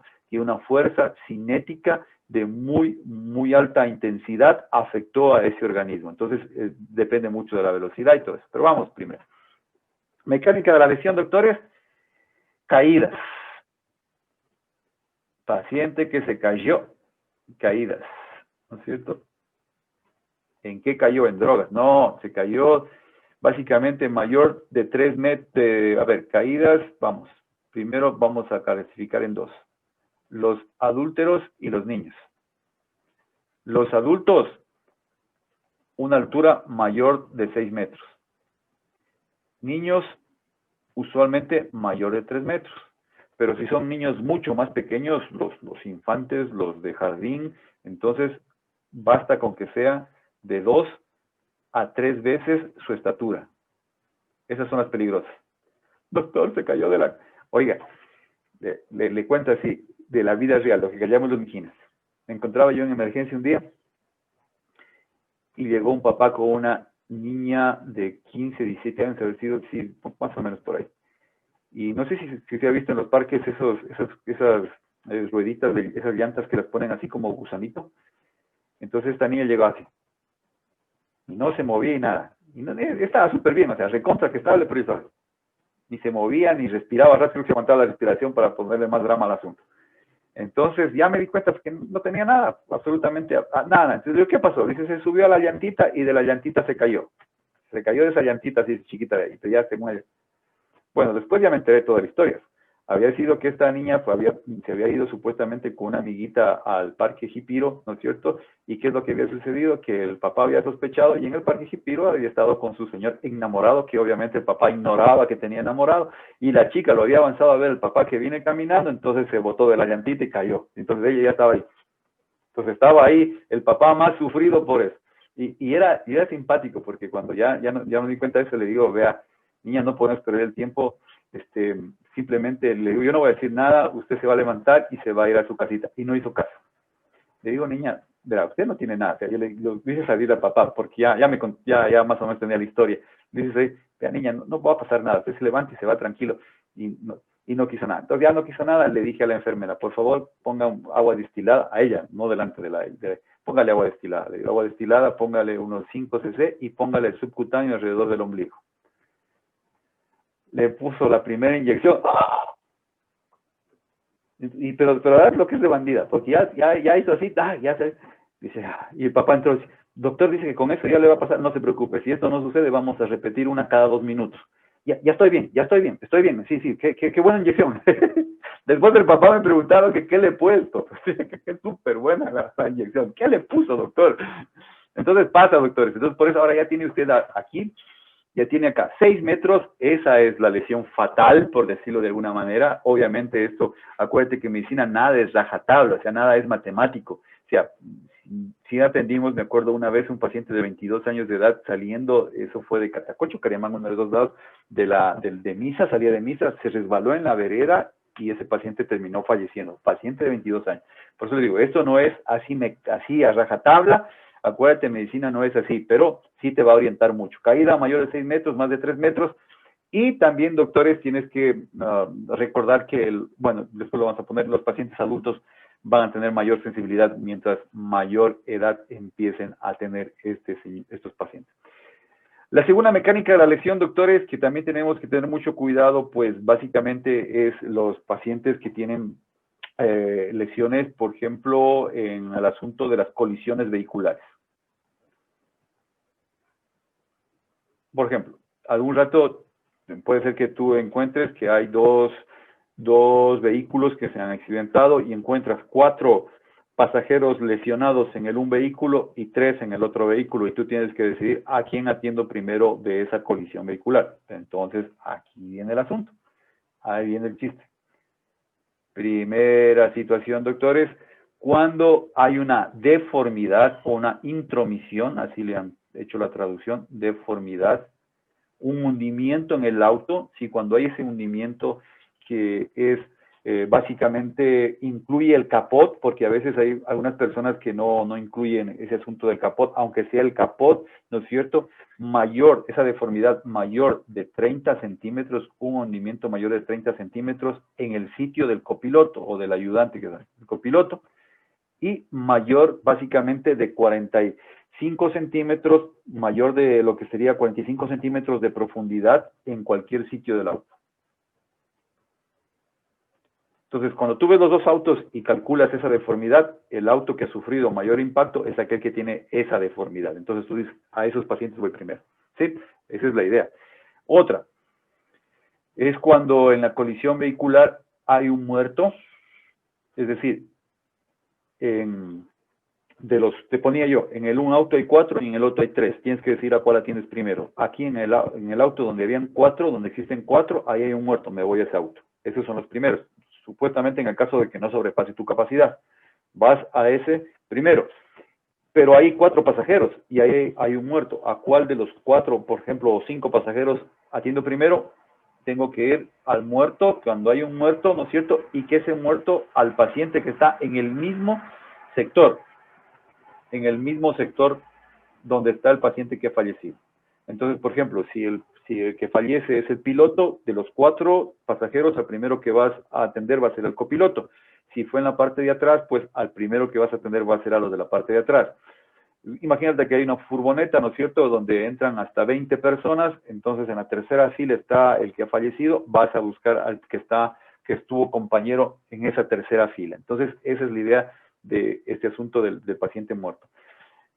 También eso habla de criterio de alto impacto cuando tú tienes un paciente que llega a la emergencia y tú le preguntas, ¿hubo muertos en el accidente? Sí, sí hubo muertos. Entonces, sí hubo un alto impacto en ese accidente. Entonces, eso también te sirve para eso. ¿Sí? Es decir, aunque el paciente haya llegado caminando, ya vamos a ver el trauma craneoencefálico, algunos pacientes incluso ayudan a sacar a otros. Carlos, no, si yo estoy bien, doctor, lo ayudo a sacar, y tú lo mandas de alta y resulta que el paciente sí tuvo una lesión insidiosa, pero que se manifestó cuando ya le mandaste de alta en la casa. Entonces, cuando hay un paciente que murió, es decir, en un accidente murió, así la persona haya sacado a los demás amigos, yo ayudé a todo el mundo, venga, siéntese, tengo que revisarlo. ¿Por qué? Porque hubo un criterio de alto impacto en ese accidente, hubo un muerto y podría usted tener una lesión que aparentemente no se vea de la manera muy superficial y puede ser interna. Venga para examinar. Entonces, esa es la idea de esto, doctor. Eyección. Cuando un paciente ha tenido una inyección parcial o total.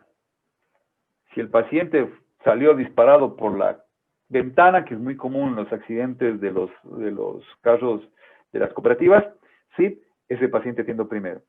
Pero si hubo una inyección parcial, ¿no es cierto? Por ejemplo, el copiloto no usó el cinturón de seguridad, salió, ese tengo que atender primero, y también es el sitio donde voy a atender primero, y también es el sitio que sufrió mayor impacto.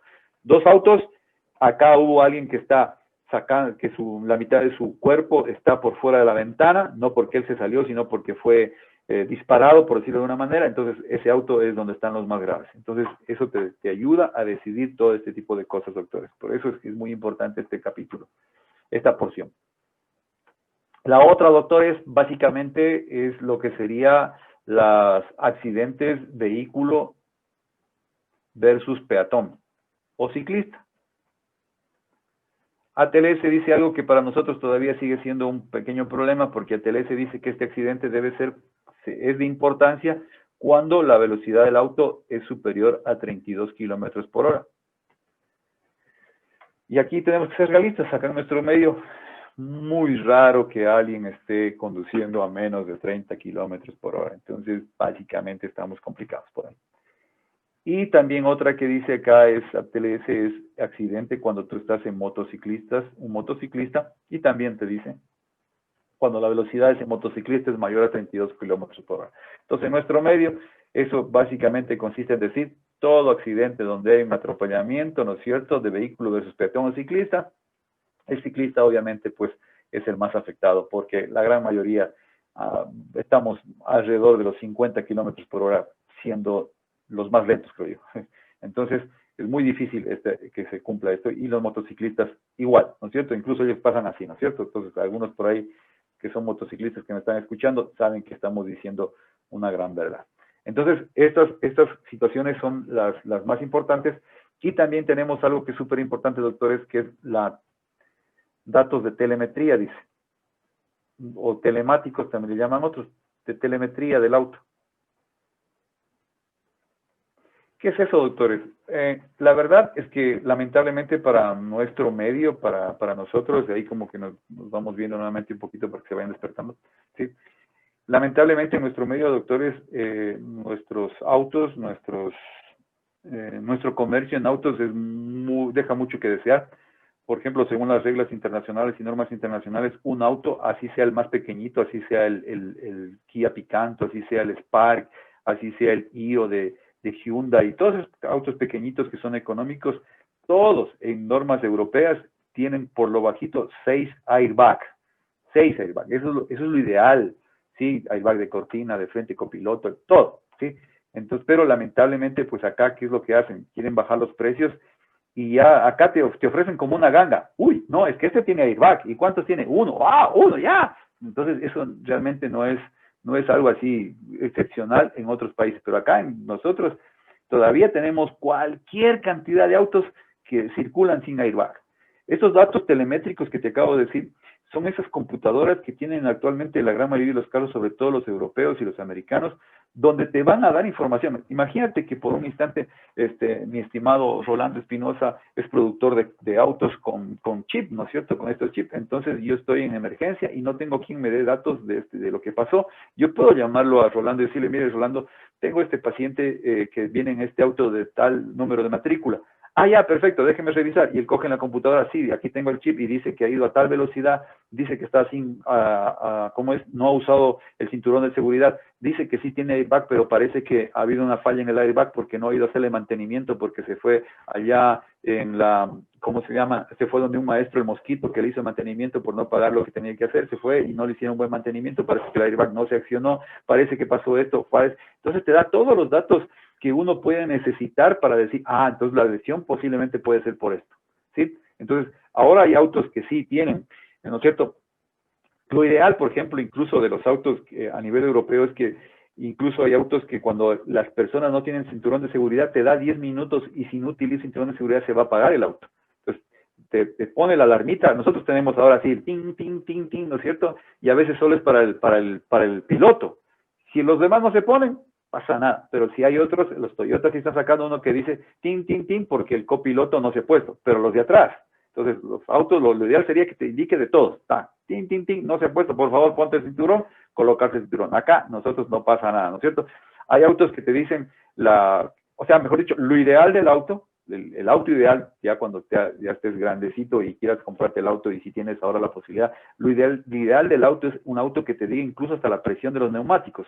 Dice, la presión de los neumáticos te va a decir, te sale una alarma y te dice, en la llanta derecha, ¿no es cierto?, delantera, falta aire. Te vas a dar una señal, aplastas clic, haces clic ahí en la pantallita y te dice qué llanta le falta aire, porque eso también en cinemática de trauma, doctores, un auto que no está en buenas condiciones obviamente va a propender a tener un accidente. Eso es lo ideal, doctor. Los autos que te están diciendo, mire, falta esto, falta este otro, es decir, tú te subes al auto y la computadora te va a decir absolutamente todo. Esos son los datos telemétricos de telemetría que está diciendo TLS que estamos realmente necesitando. Y que acá, como te digo, acá es una ganga, te dicen, wow, este tiene airbag, ya es, y ya por eso 3 lucas más, se acabó, así de sencillo. ¿Y cuántos airbags tiene? 1, ¿sí? Entonces, eso es así. Entonces, doctores, hay autos, como te digo, que hasta detectan y te dicen, Tata, usted no se ha peinado, regrésese a peinar, por favor. Entonces, son magistrales, ¿no? O cuando tú subes de peso, ¿no es cierto? Subes de peso y te subes al auto, y dice, por favor, subirse de uno en uno, no sean groseros. Entonces, no, total, te subiste tú. Entonces, esos autos son los que algún día necesitamos. Por eso sí eso es algo que cuando tú tengas la posibilidad, pues es un consejo que te doy, si tú tienes la posibilidad, obviamente uno busca como buen latino, bueno, bonito y barato. Pero en autos, no escatimes en asuntos de seguridad. Si puedes comprar algo que tiene airbag, que tiene los sensores, hay autos, por ejemplo, no te voy a dar la marca, por ejemplo, pero había un auto que se estaba promocionando aquí en Loja, bonito y todo eso, y cuando lo estaba revisando me di cuenta que no tenía control de estabilidad. Es decir, que en la curva que la cojas mal, olvídate. Entonces, esas cositas uno tiene que realmente verlas, o sea, no solamente, a veces por lo económico, sí, doctores, es cierto, o sea, yo también viví eso. Yo cuando mi primer auto fue un Datsun 120i del año 1968, sí, que eso, a duras penas tenía llanta, volante y lo demás. Entonces, pero después cuando uno ya va aprendiendo y uno obviamente va aumentando su vida económica, uno dice, no, tengo que buscar algo que sea realmente seguro. Entonces, el consejo siempre es eso, a veces el dinero no da, obviamente es cierto, pero si tú puedes, no, o sea, no escatimes en eso. Uno dice, que solo, pues no, esas cositas sencillitas de control de estabilidad, de antipatinaje, todas esas cosas pueden salvar la vida de tu familia, tu vida. Entonces, eso es datos telemétricos, doctor. ¿Sí? ¿Ok? Sigamos, pues, doctores, no queda más. Ya me falta poco. Ya los veo con carita de doctor, tengo que ir a hacer el desayuno. Hoy día le ofrecí a mi mamá. Entonces, tranquilos. Ya falta menos que al principio, doctores. ¿Sí? Entonces, vamos. Pregunta, ya me salí. ¿Está viendo mi pantalla? ¿Sí? Sí, doctor. ¿Pantalla negra o pantalla blanca? ¿Cuál está bien? Ya me perdí yo aquí. Está escrito, lo último. Lo último, ya, perfecto, sí, es que se me fue aquí de la... Listo, ¿qué más tenemos, doctores, mis queridos doctores? Entonces, en este sentido, los datos telemétricos, ya, perfecto. Vamos, ya llegamos al cuarto. Qué bien, entonces, ya. Decíamos 3, sí, 3 cuartos, ya llegamos al cuarto. Y en el cuarto, doctores, aquí como último, en la puerta número 4, usted se hace acreedor ¿a quiénes? A los casos o pacientes especiales. ¿Cuáles son esos pacientes especiales? Los adultos mayores, ¿verdad? Los adultos mayores, las mujeres embarazadas, ni modo, doctor, que sea un varón embarazada, perdón. Embarazadas, sí, puede ser que no esté embarazada también, ¿no? Embarazadas, los niños, ¿no es cierto? Estos son los casos especiales, quemaduras. Y por último están los que tienen uso de algún fármaco. Es decir, que tengan que usar alguno, ya te voy a explicar en un momento. Adultos mayores. ¿Cuándo un paciente es adulto mayor, doctores? ¿Cuándo? ¿Mayor de qué? ¿De? Pasado 70 Gracias. Según Ecuador. ¿Mayor de quién? No te escuché el último. De 65. 5 años. ¿O 65? ¿Cuál es? 65. Les dejo de tarea, pero en ATLS el adulto mayor es el mayor de 55 años. El adulto mayor en ATLS es mayor de 55 años. Ese es el adulto que tiene mayor posibilidad de muerte. ¿Sí? Entonces, ese es. Y también te va a decir ATLS, estos son, doctores, los que yo les decía por caída. Cuando es mayor de 55 años, la posibilidad de lesión por caída de su propia altura es similar a caerse de 6 metros. Ese es el detalle, ¿sí? Pero están en este punto. Adulto mayor de 55 años. ¿Ok? ¿Listo? Entonces, adulto mayor de 55 años, así se haya caído de su propia altura. El paciente que tiene, adulto también, con menos de 110 de presión sistólica, ¿sí? Y tiene mayor o igual a 65 años, es un paciente grave. ¿Sí? Entonces, arriba decían menos de 90. Acá, si es menor de 110 y tiene más de 65 años, ese se va. Es posible. ¿Por qué lo ponemos cuarto? ¿Por qué no lo ponemos arriba? Porque esto es probable. Es decir, realmente es una probabilidad que obviamente tiene menor porcentaje de casos de pacientes que tienen menor de 110 y realmente tengan un problema como para ponerlo en 1. Pero en 4, si yo llego al punto 4, no he tenido nada arriba, veo uno que tiene esto, este es el que se va. ¿Sí? Embarazo. ¿Cuál es el detalle del embarazo, doctores? Bueno, primero tenemos que decir que las embarazadas tienen una capacidad fisiológica que es, les da la capacidad realmente de resistencia a trauma, por eso es que son tratadas exactamente igual. Y son, usualmente en este caso, si tú te encuentras con la embarazada en el punto 4, las que tienen más allá de 20 semanas, ¿sí? De gestación. ¿Ok? ¿Listo? Entonces aquí en ginecología te van a enseñar a palpar y todo eso, la altura del útero, sí, porque si hace rato te pones a calcular la fecha de última menstruación, la fecha probable de parto, es un lío. Entonces realmente es complicado. Niños, todos los niños. Capacidad fisiológica de los niños muy alta, todos los niños están en el cuarto lugar, sí, no hay ningún problema, excepto obviamente si es que hay un niño que haya cumplido cualquier cosa de estos, pues obviamente es el que se va primero. Si te das cuenta, en los primeros parámetros no habla, no hace distinción de la edad, no hace distinción de si es niño, no hace distinción si está embarazada o no. Si cumple cualquiera de estos parámetros, sea niño, adulto, embarazada, no embarazada, sea lo que sea, se va. Pero acá, si llegaste al cuarto, se van los niños, se van las embarazadas. Y los quemados, doctores, ya vamos a ver ese capítulo de quemados, realmente la decisión, bueno, acá en Loja casi como que no tenemos mucho problema en eso porque casi como que da lo mismo. ¿Por qué? Si la quemadura es sola, es decir, solo hay quemadura, no hay ningún otro indicio de trauma, ¿sí? Ese paciente tiene que irse a la unidad de quemados directamente, o a un sitio especializado en quemados. Pero si está quemado y tiene algún otro mecanismo de trauma, cualquier cosa, por decirte una fractura de fémur, el paciente va a tener que ir primero a traumatología. Entonces, en pocas palabras, se prefiere el sitio de trauma. Si es que hay alguna lesión adicional, primero se va a ese sitio para que arregle su lesión adicional, y si no hay ninguna lesión adicional, se va a la unidad de quemados. Aquí, en fármacos. En fármacos, doctores, por ejemplo, pacientes que están utilizando antiarrítmicos, todo ese tipo de cosas, podrían causarnos problemas. Pero los que ya lo vamos a ver en su capítulo respectivo. Pero aquí en este punto, sobre todo aquellos pacientes que están utilizando anticoagulantes. ¿Por qué? Porque la asociación de anticoagulantes más trauma cráneoencefálico en un paciente es altamente mortal. ¿Sí? Entonces, sobre todo, obviamente va a alterar cualquier otro tipo de trauma, pero la asociación que hay entre los dos es mucho más alta que cualquier otra asociación. Entonces tienes anticoagulantes más esto, doctores, ese paciente se va. Y usualmente, doctores, si usted se acuerda de su abuelito, ¿no es cierto?, o de su papá si ya tiene cierta edad, la mayor parte de los pacientes que están tomando aspirina y todo ese tipo de cosas, usualmente son los adultos mayores. Y lo más importante en este punto, doctores, es que aquí interviene mucho ya el criterio médico.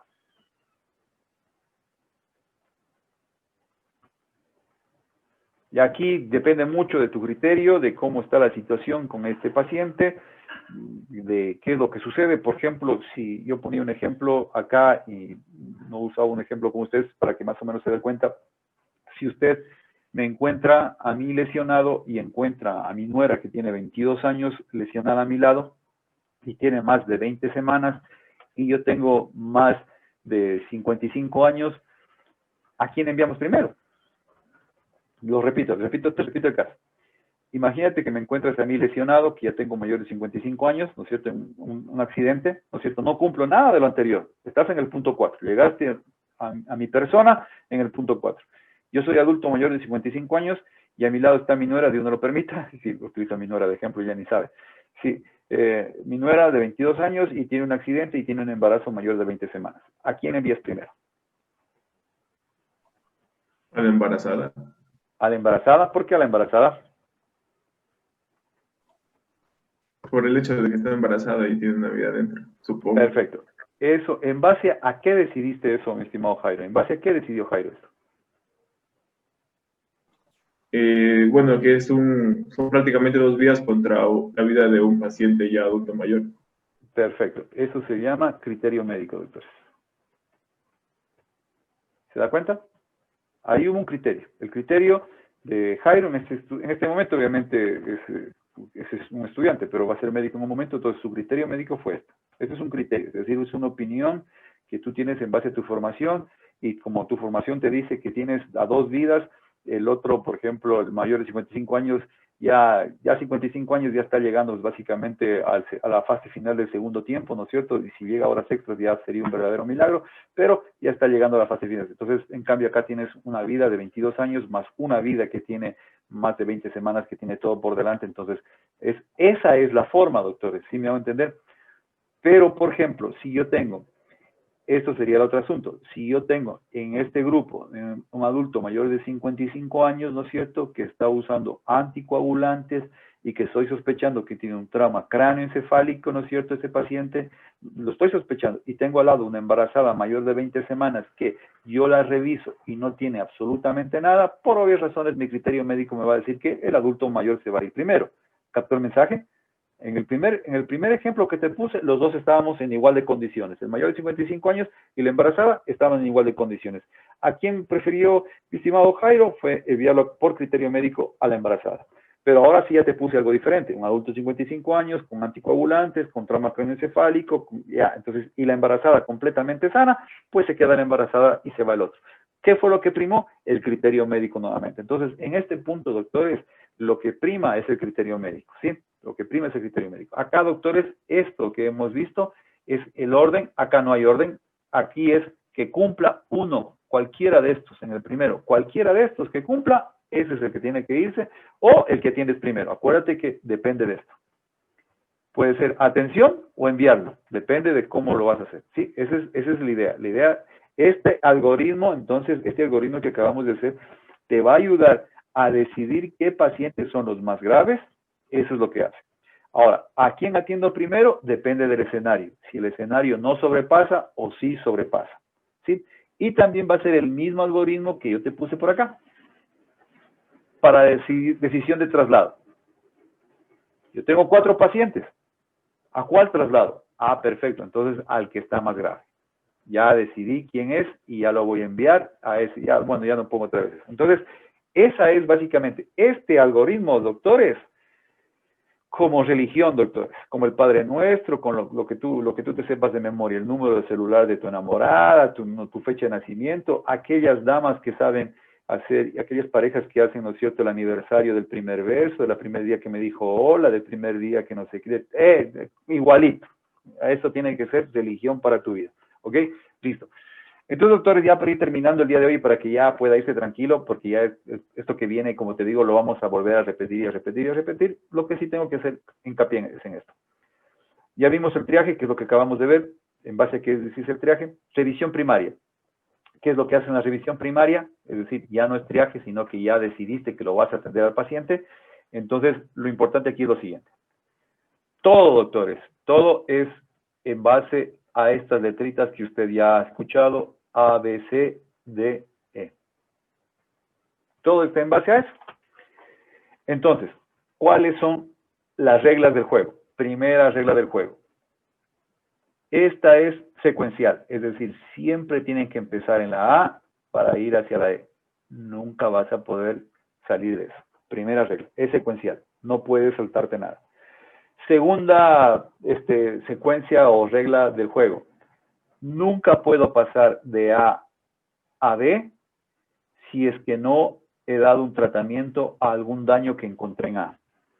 Si yo encontré algo en A y no lo soluciono, no puedo pasar a B. Tampoco es la misma regla para pasar a C, para pasar a D y para pasar a E. Yo tengo en cada cosa, encuentro y arreglo. En pocas palabras, diagnostico y arreglo. Diagnostico y trato. Diagnostico y trato y así voy pasando sucesivamente. Y la parte más complicada que se hace al inicio, doctores, es que además, pongamos aquí un ojito. Este es un ojo, por si acaso. Sí, ahí está la pupila. Ya si quiere, pongámosle pestañitas aquí, pestañitas acá. Perfecto. Todo este ABC, aunque se hace de manera secuencial, tiene que tener una vista general del paciente. Tú tienes que hacer una vista general de tu paciente. Es decir, incluso cuando la primera vez que yo leía esto decía ATLS tienes que ir A, B, C, D, y todo al mismo tiempo. Tienes que ir en orden y todo al mismo tiempo. Casi que no lo entendía, pero después ya lo entendí por lo que te voy a explicar en este momento. Entonces, ¿cómo es esto? Entonces, primera regla, secuencial. Nunca empiezas en otra letra, empiezas en A. Segunda regla, diagnosticas en A, tratas y pasas a B. Diagnosticas en B, tratas y pasas a C. Si no hay nada, pues vas pasando, ¿no es cierto? Si en A no hay nada, paso a B. Si en B no hay nada, paso a C. Es decir, identifico, trato, paso. Identifico, no hay nada, paso. Identifico, trato, paso. Esa es la idea, ¿sí? Sí, espero estarme haciendo entender. ¿Ok? Listo. Entonces, en A, como usted ya lo conoce, por eso no, como te digo, realmente lo vamos a estar repitiendo cada rato, por eso no voy a hacer tanto hincapié en lo que dice el libro en esta parte. A, pues significa ¿qué cosa? Dos cosas, ¿no? ¿Qué significa A? Vía aérea. Vía aérea, ¿qué?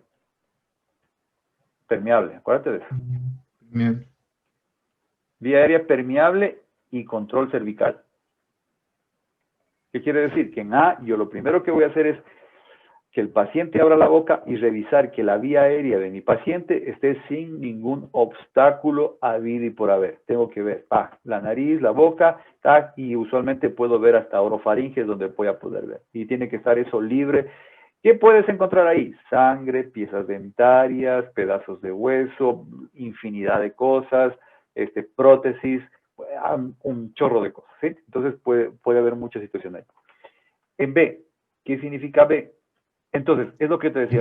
Ventilación. Es ventilación, breathing, respiración, ventilación. Eso mismo. Ya, listo. Si yo estoy revisando A, pongámoslo aquí. Entonces, en A, reviso, por decirte serían los pasos generales, reviso, ya vamos a ver cómo, identifico si hay algo, encuentro que hay piezas dentarias, soluciono, retiro las piezas dentarias y ahí paso al siguiente, que sería, perdón, ya me salté a B. Perdón. Bueno, pongamos que aquí es B, ¿no es cierto? En pocas palabras, en cada uno de estos voy a hacer esos pasos. ¿Qué pasos? Reviso, identifico, si es que hay algo, trato y paso. Esa es la idea, ¿sí? Entonces, si hay algo, identifico, reviso, identifico, trato y paso. Esa es la idea. Reviso, identifico, trato y paso. Reviso, identifico, trato y paso. Si no identifico nada, paso. Esa es la idea. Entonces, ventilación. ¿Ventilación qué significa, doctores? Que esa vía aérea que está permeable esté siendo utilizada, porque puedes tener una vía aérea permeable, pero que no la esté usando el paciente. Eso significa ventilación. ¿Y qué significa ventilación básicamente en este momento? Pues obviamente el paso o la oxigenación de la sangre, es decir, que hay un paso a nivel de lo que sería la membrana alveolar, ventilación. Entonces, en estos dos puntos, doctores, lo más común que vamos a estar revisando, lo más común en estos dos puntos son fracturas maxilofaciales, pero no todas las fracturas maxilofaciales, son las que se encuentran en la línea media, porque tú puedes tener una lesión en el pómulo y eso no va a causar mayor problema, pero fracturas maxilofaciales, sobre todo las de la línea media, ¿no es cierto? Desde lo que sería, pues, obviamente, la base de la pirámide nasal, donde se encontraría la lámina cribosa aproximadamente, hacia, pues, la mandíbula. Fracturas mandibulares, ya vamos a ver cuáles. Las fracturas mandibulares, estas fracturas de la mandíbula sirven de soporte para los músculos suprayoideos. Cuando los músculos suprayoideos pierden ese medio de fijación en la mandíbula, hacen que la faringe y la laringe caiga, y eso me va a causar molestias. Fracturas mandibulares, no todas las fracturas, ya vamos a ver cuáles. Bajamos a cuello. En cuello, ¿qué encontramos? En cuello encontramos lo que sería un hematoma de cuello, hematoma expansivo de cuello. Fracturas de laringe, fracturas de tráquea, ¿sí? Fracturas laringeas, fracturas de tráquea, heridas penetrantes de cuello. Por eso está aquí, heridas penetrantes de cuello. Entonces, si te das cuenta, mi querido amigo, eso es por qué lo pongo, para que te des cuenta que A no empieza en la boca, realmente empezó desde la pirámide nasal, desde aquí hacia abajo, ¿sí? Porque en A tengo que identificar todas estas cosas. ¿Por qué? Porque un hematoma de cuello puede crecer y obstruirme la vía aérea. Entonces ahí tengo un problema de obstrucción de vía aérea. Entonces uno tiene que ponerse pilas en este tipo de cosas. Y si vamos bajando como buen lojano para abajo, en tórax, ventilación, ya es problema también de ventilación. ¿Qué voy a tener? Neumotórax, atención, hemotórax masivo, taponamiento cardíaco, tórax inestable, más contusión pulmonar. Esas son las cosas que más van a lesionar la ventilación, doctor. ¿Sí? Hemotórax masivo, neumotórax atención, hemotórax masivo, taponamiento cardíaco y contusión pulmonar más tórax inestable. ¿Sí?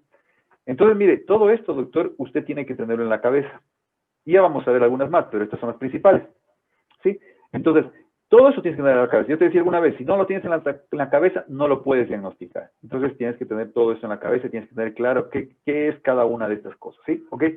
Poco a poco lo vamos a ir viendo, así que no sufre en este momento. ¿Sí? Pero ya tiene un acercamiento. C, circulación. Este es dos cosas significa C, circulación y control de hemorragia.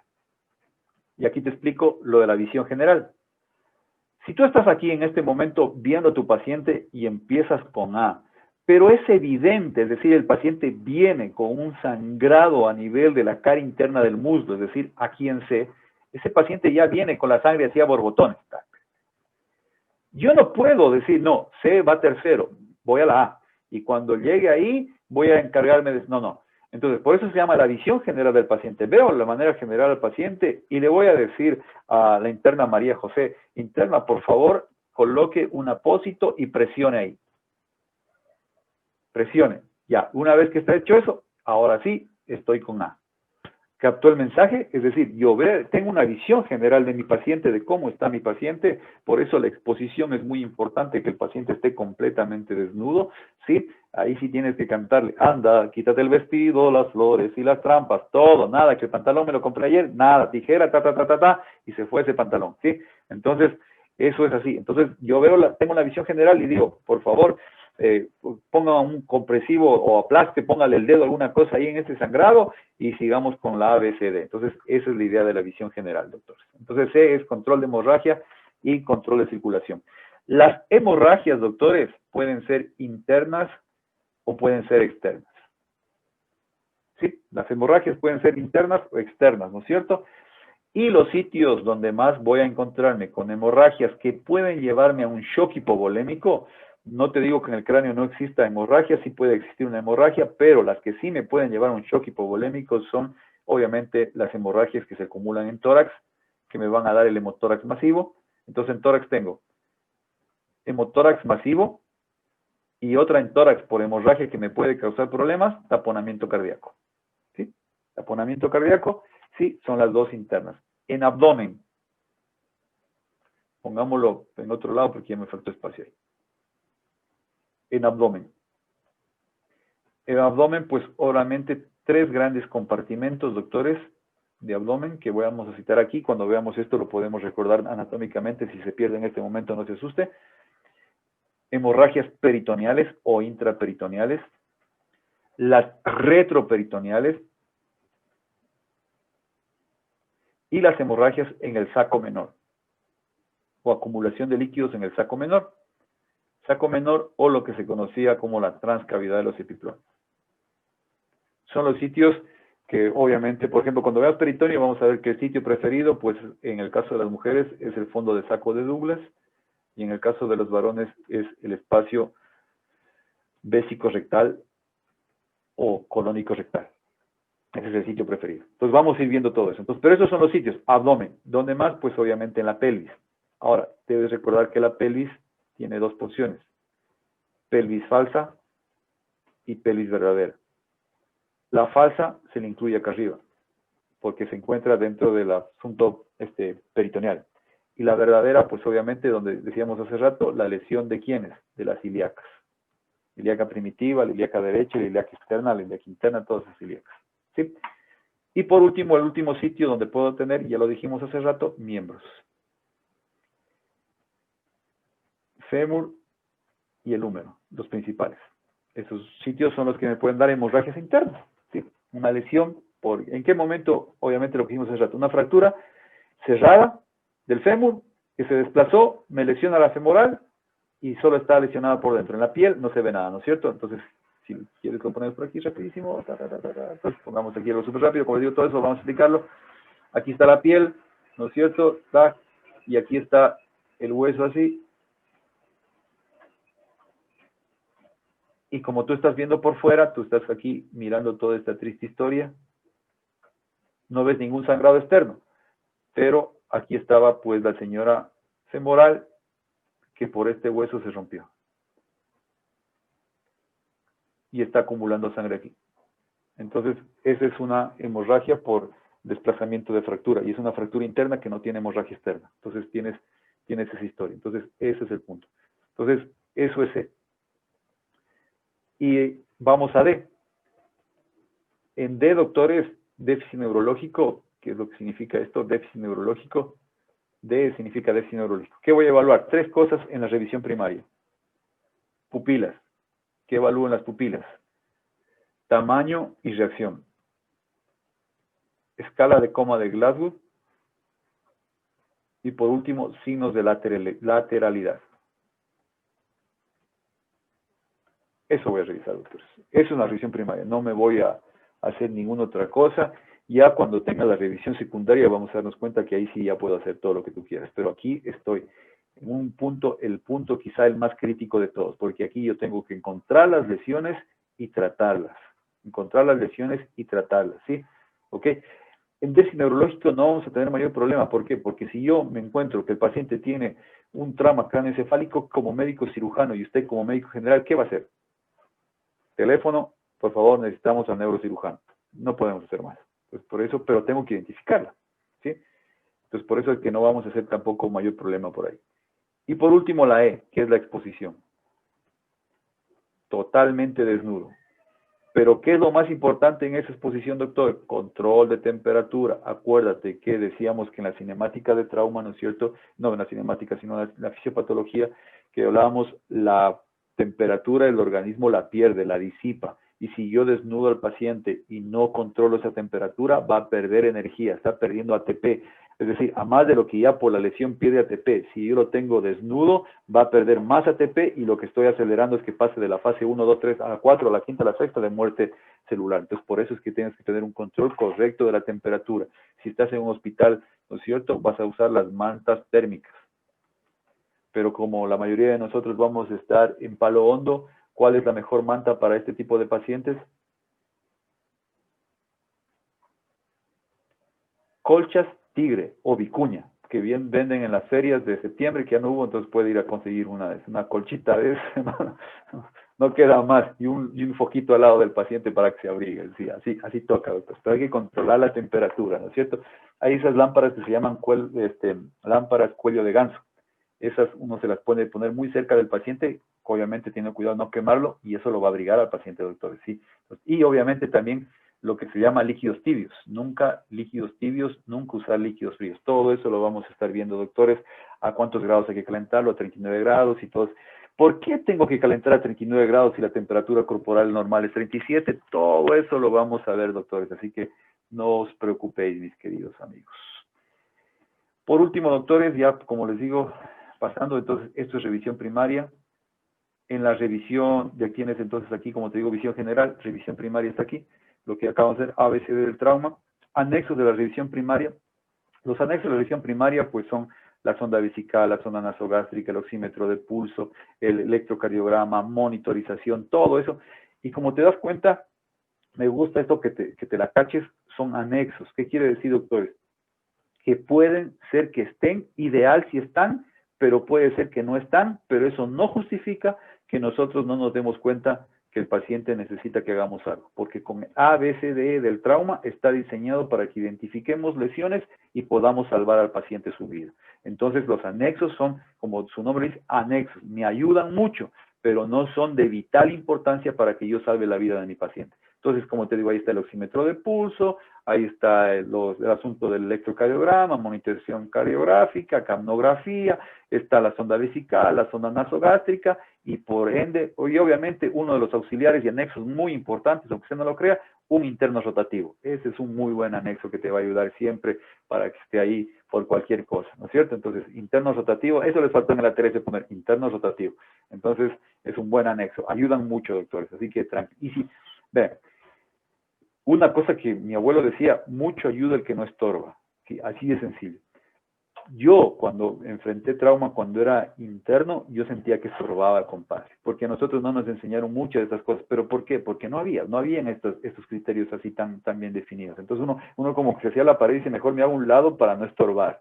Pero cuando tú sabes, vas a saber que te eres de mucha ayuda, aunque sea para que coloques una sonda vesical, porque sabes qué estás haciendo, por qué lo estás haciendo y para qué lo estás haciendo. O sea, te vas a dar cuenta, eso tengo que hacer primero y vas a ayudar, incluso hasta te puedes adelantar, ¿sí?, a tu tratante, porque sabes qué es lo que ya va a hacer, esto es lo que va a intentar hacer, entonces voy a hacer esto, voy a traer laringoscopio. ¿Te das cuenta que ya está con un Glasgow menos de 7? Voy a ver laringoscopio. O sea, que el tratante va, tú ya estás llegando con laringoscopio, porque sabes qué es lo que hay que hacer. Entonces, esa es la idea de eso. Por eso te digo, parece chiste, pero un interno rotativo es de mucha ayuda, doctores, cuando el interno sabe qué es lo que tiene que hacer. Es decir, no va a estar de la figura principal, la estrella va a ser el médico tratante o el residente, pero él sí va a ser de mucha ayuda, doctores, siempre y cuando uno pueda saber qué es lo que hay que hacer. ¿Ok?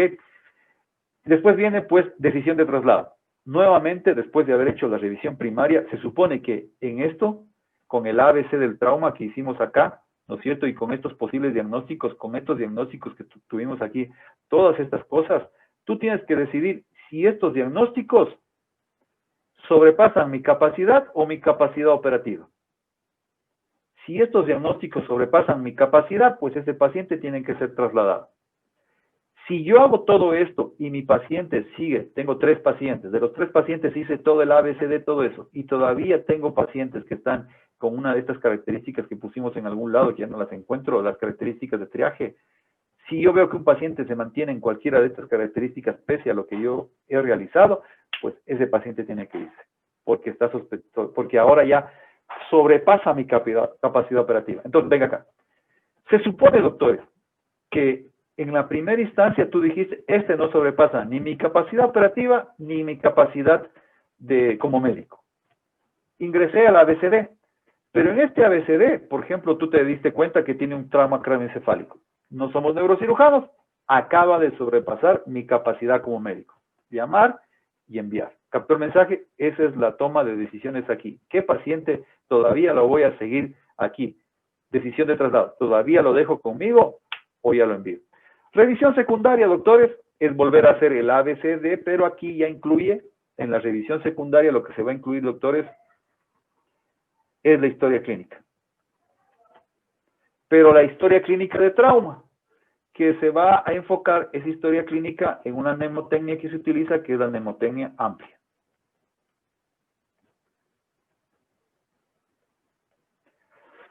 Sí, es la mnemotecnia. ¿Qué quiere decir? A, alergias, por ejemplo, alergia a clases.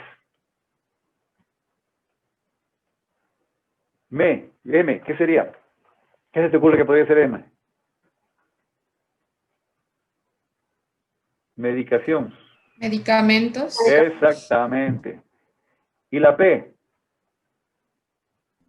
Alguna patología. Es o antecedentes patológicos personales. Personales, aquí no te interesa que la abuelita, sí, personales sobre todo, sí. Podría ser alguna otra cosa, pero L e I es lo mismo. Este es LI, libaciones, última libación. Sí, libación. Si estuvo, obviamente, no me interesa que tomó el año pasado cuando podía salir, porque, no, doctor, en COVID ya no puedo salir, no me interesa. Es decir, reciente, antes del trauma. Libación y alimentos. ¿Qué fue lo que comió? Sí, es muy importante, sobre todo cuando vas a tener un paciente que posiblemente vomite y vas a necesitar una succión, porque no vas a poder retirar los pedazos de comida y cosas así por decirlo. Sí. Y por último, A, ambiente. ¿Cómo está el ambiente, güey? Estaba cansísimo. El ambiente o el asunto relacionado con el trauma. ¿Sí? Es decir, ¿cómo fue el trauma? Lo que decíamos hace rato, ¿tuvo muerte en el accidente? ¿No hubo muerte? Venga acá, doctor, y le vamos a enseñar eso también, como te digo, vas a leer el capítulo 1 y vas a ver que te va a decir un poco de informaciones de la zona vesical, de la zona nasogástrica, que las va a volver a repetir, así que no te estreses por querer aprenderte toda la información del capítulo 1. Estrésate por aprenderte la parte de este que te digo, de este algoritmo, de esto de la historia amplia, esta mnemotecnia de la amplia, ese algoritmo y esta amplia es lo más importante, y obviamente esto de los puntos del ABC, eso es lo más importante, ¿ok? Por ejemplo, te va a decir algo muy importante en trauma, doctores, y ya para irlo terminando, que uno siempre hace, que a veces los pacientes no saben o los familiares no conocen por qué, y ahora ustedes también ya lo van a conocer por qué. Cuando yo voy a valorar el ADC del trauma, algo muy importante es preguntarle al paciente qué sucedió, qué pasó. Es súper importante. ¿Por qué?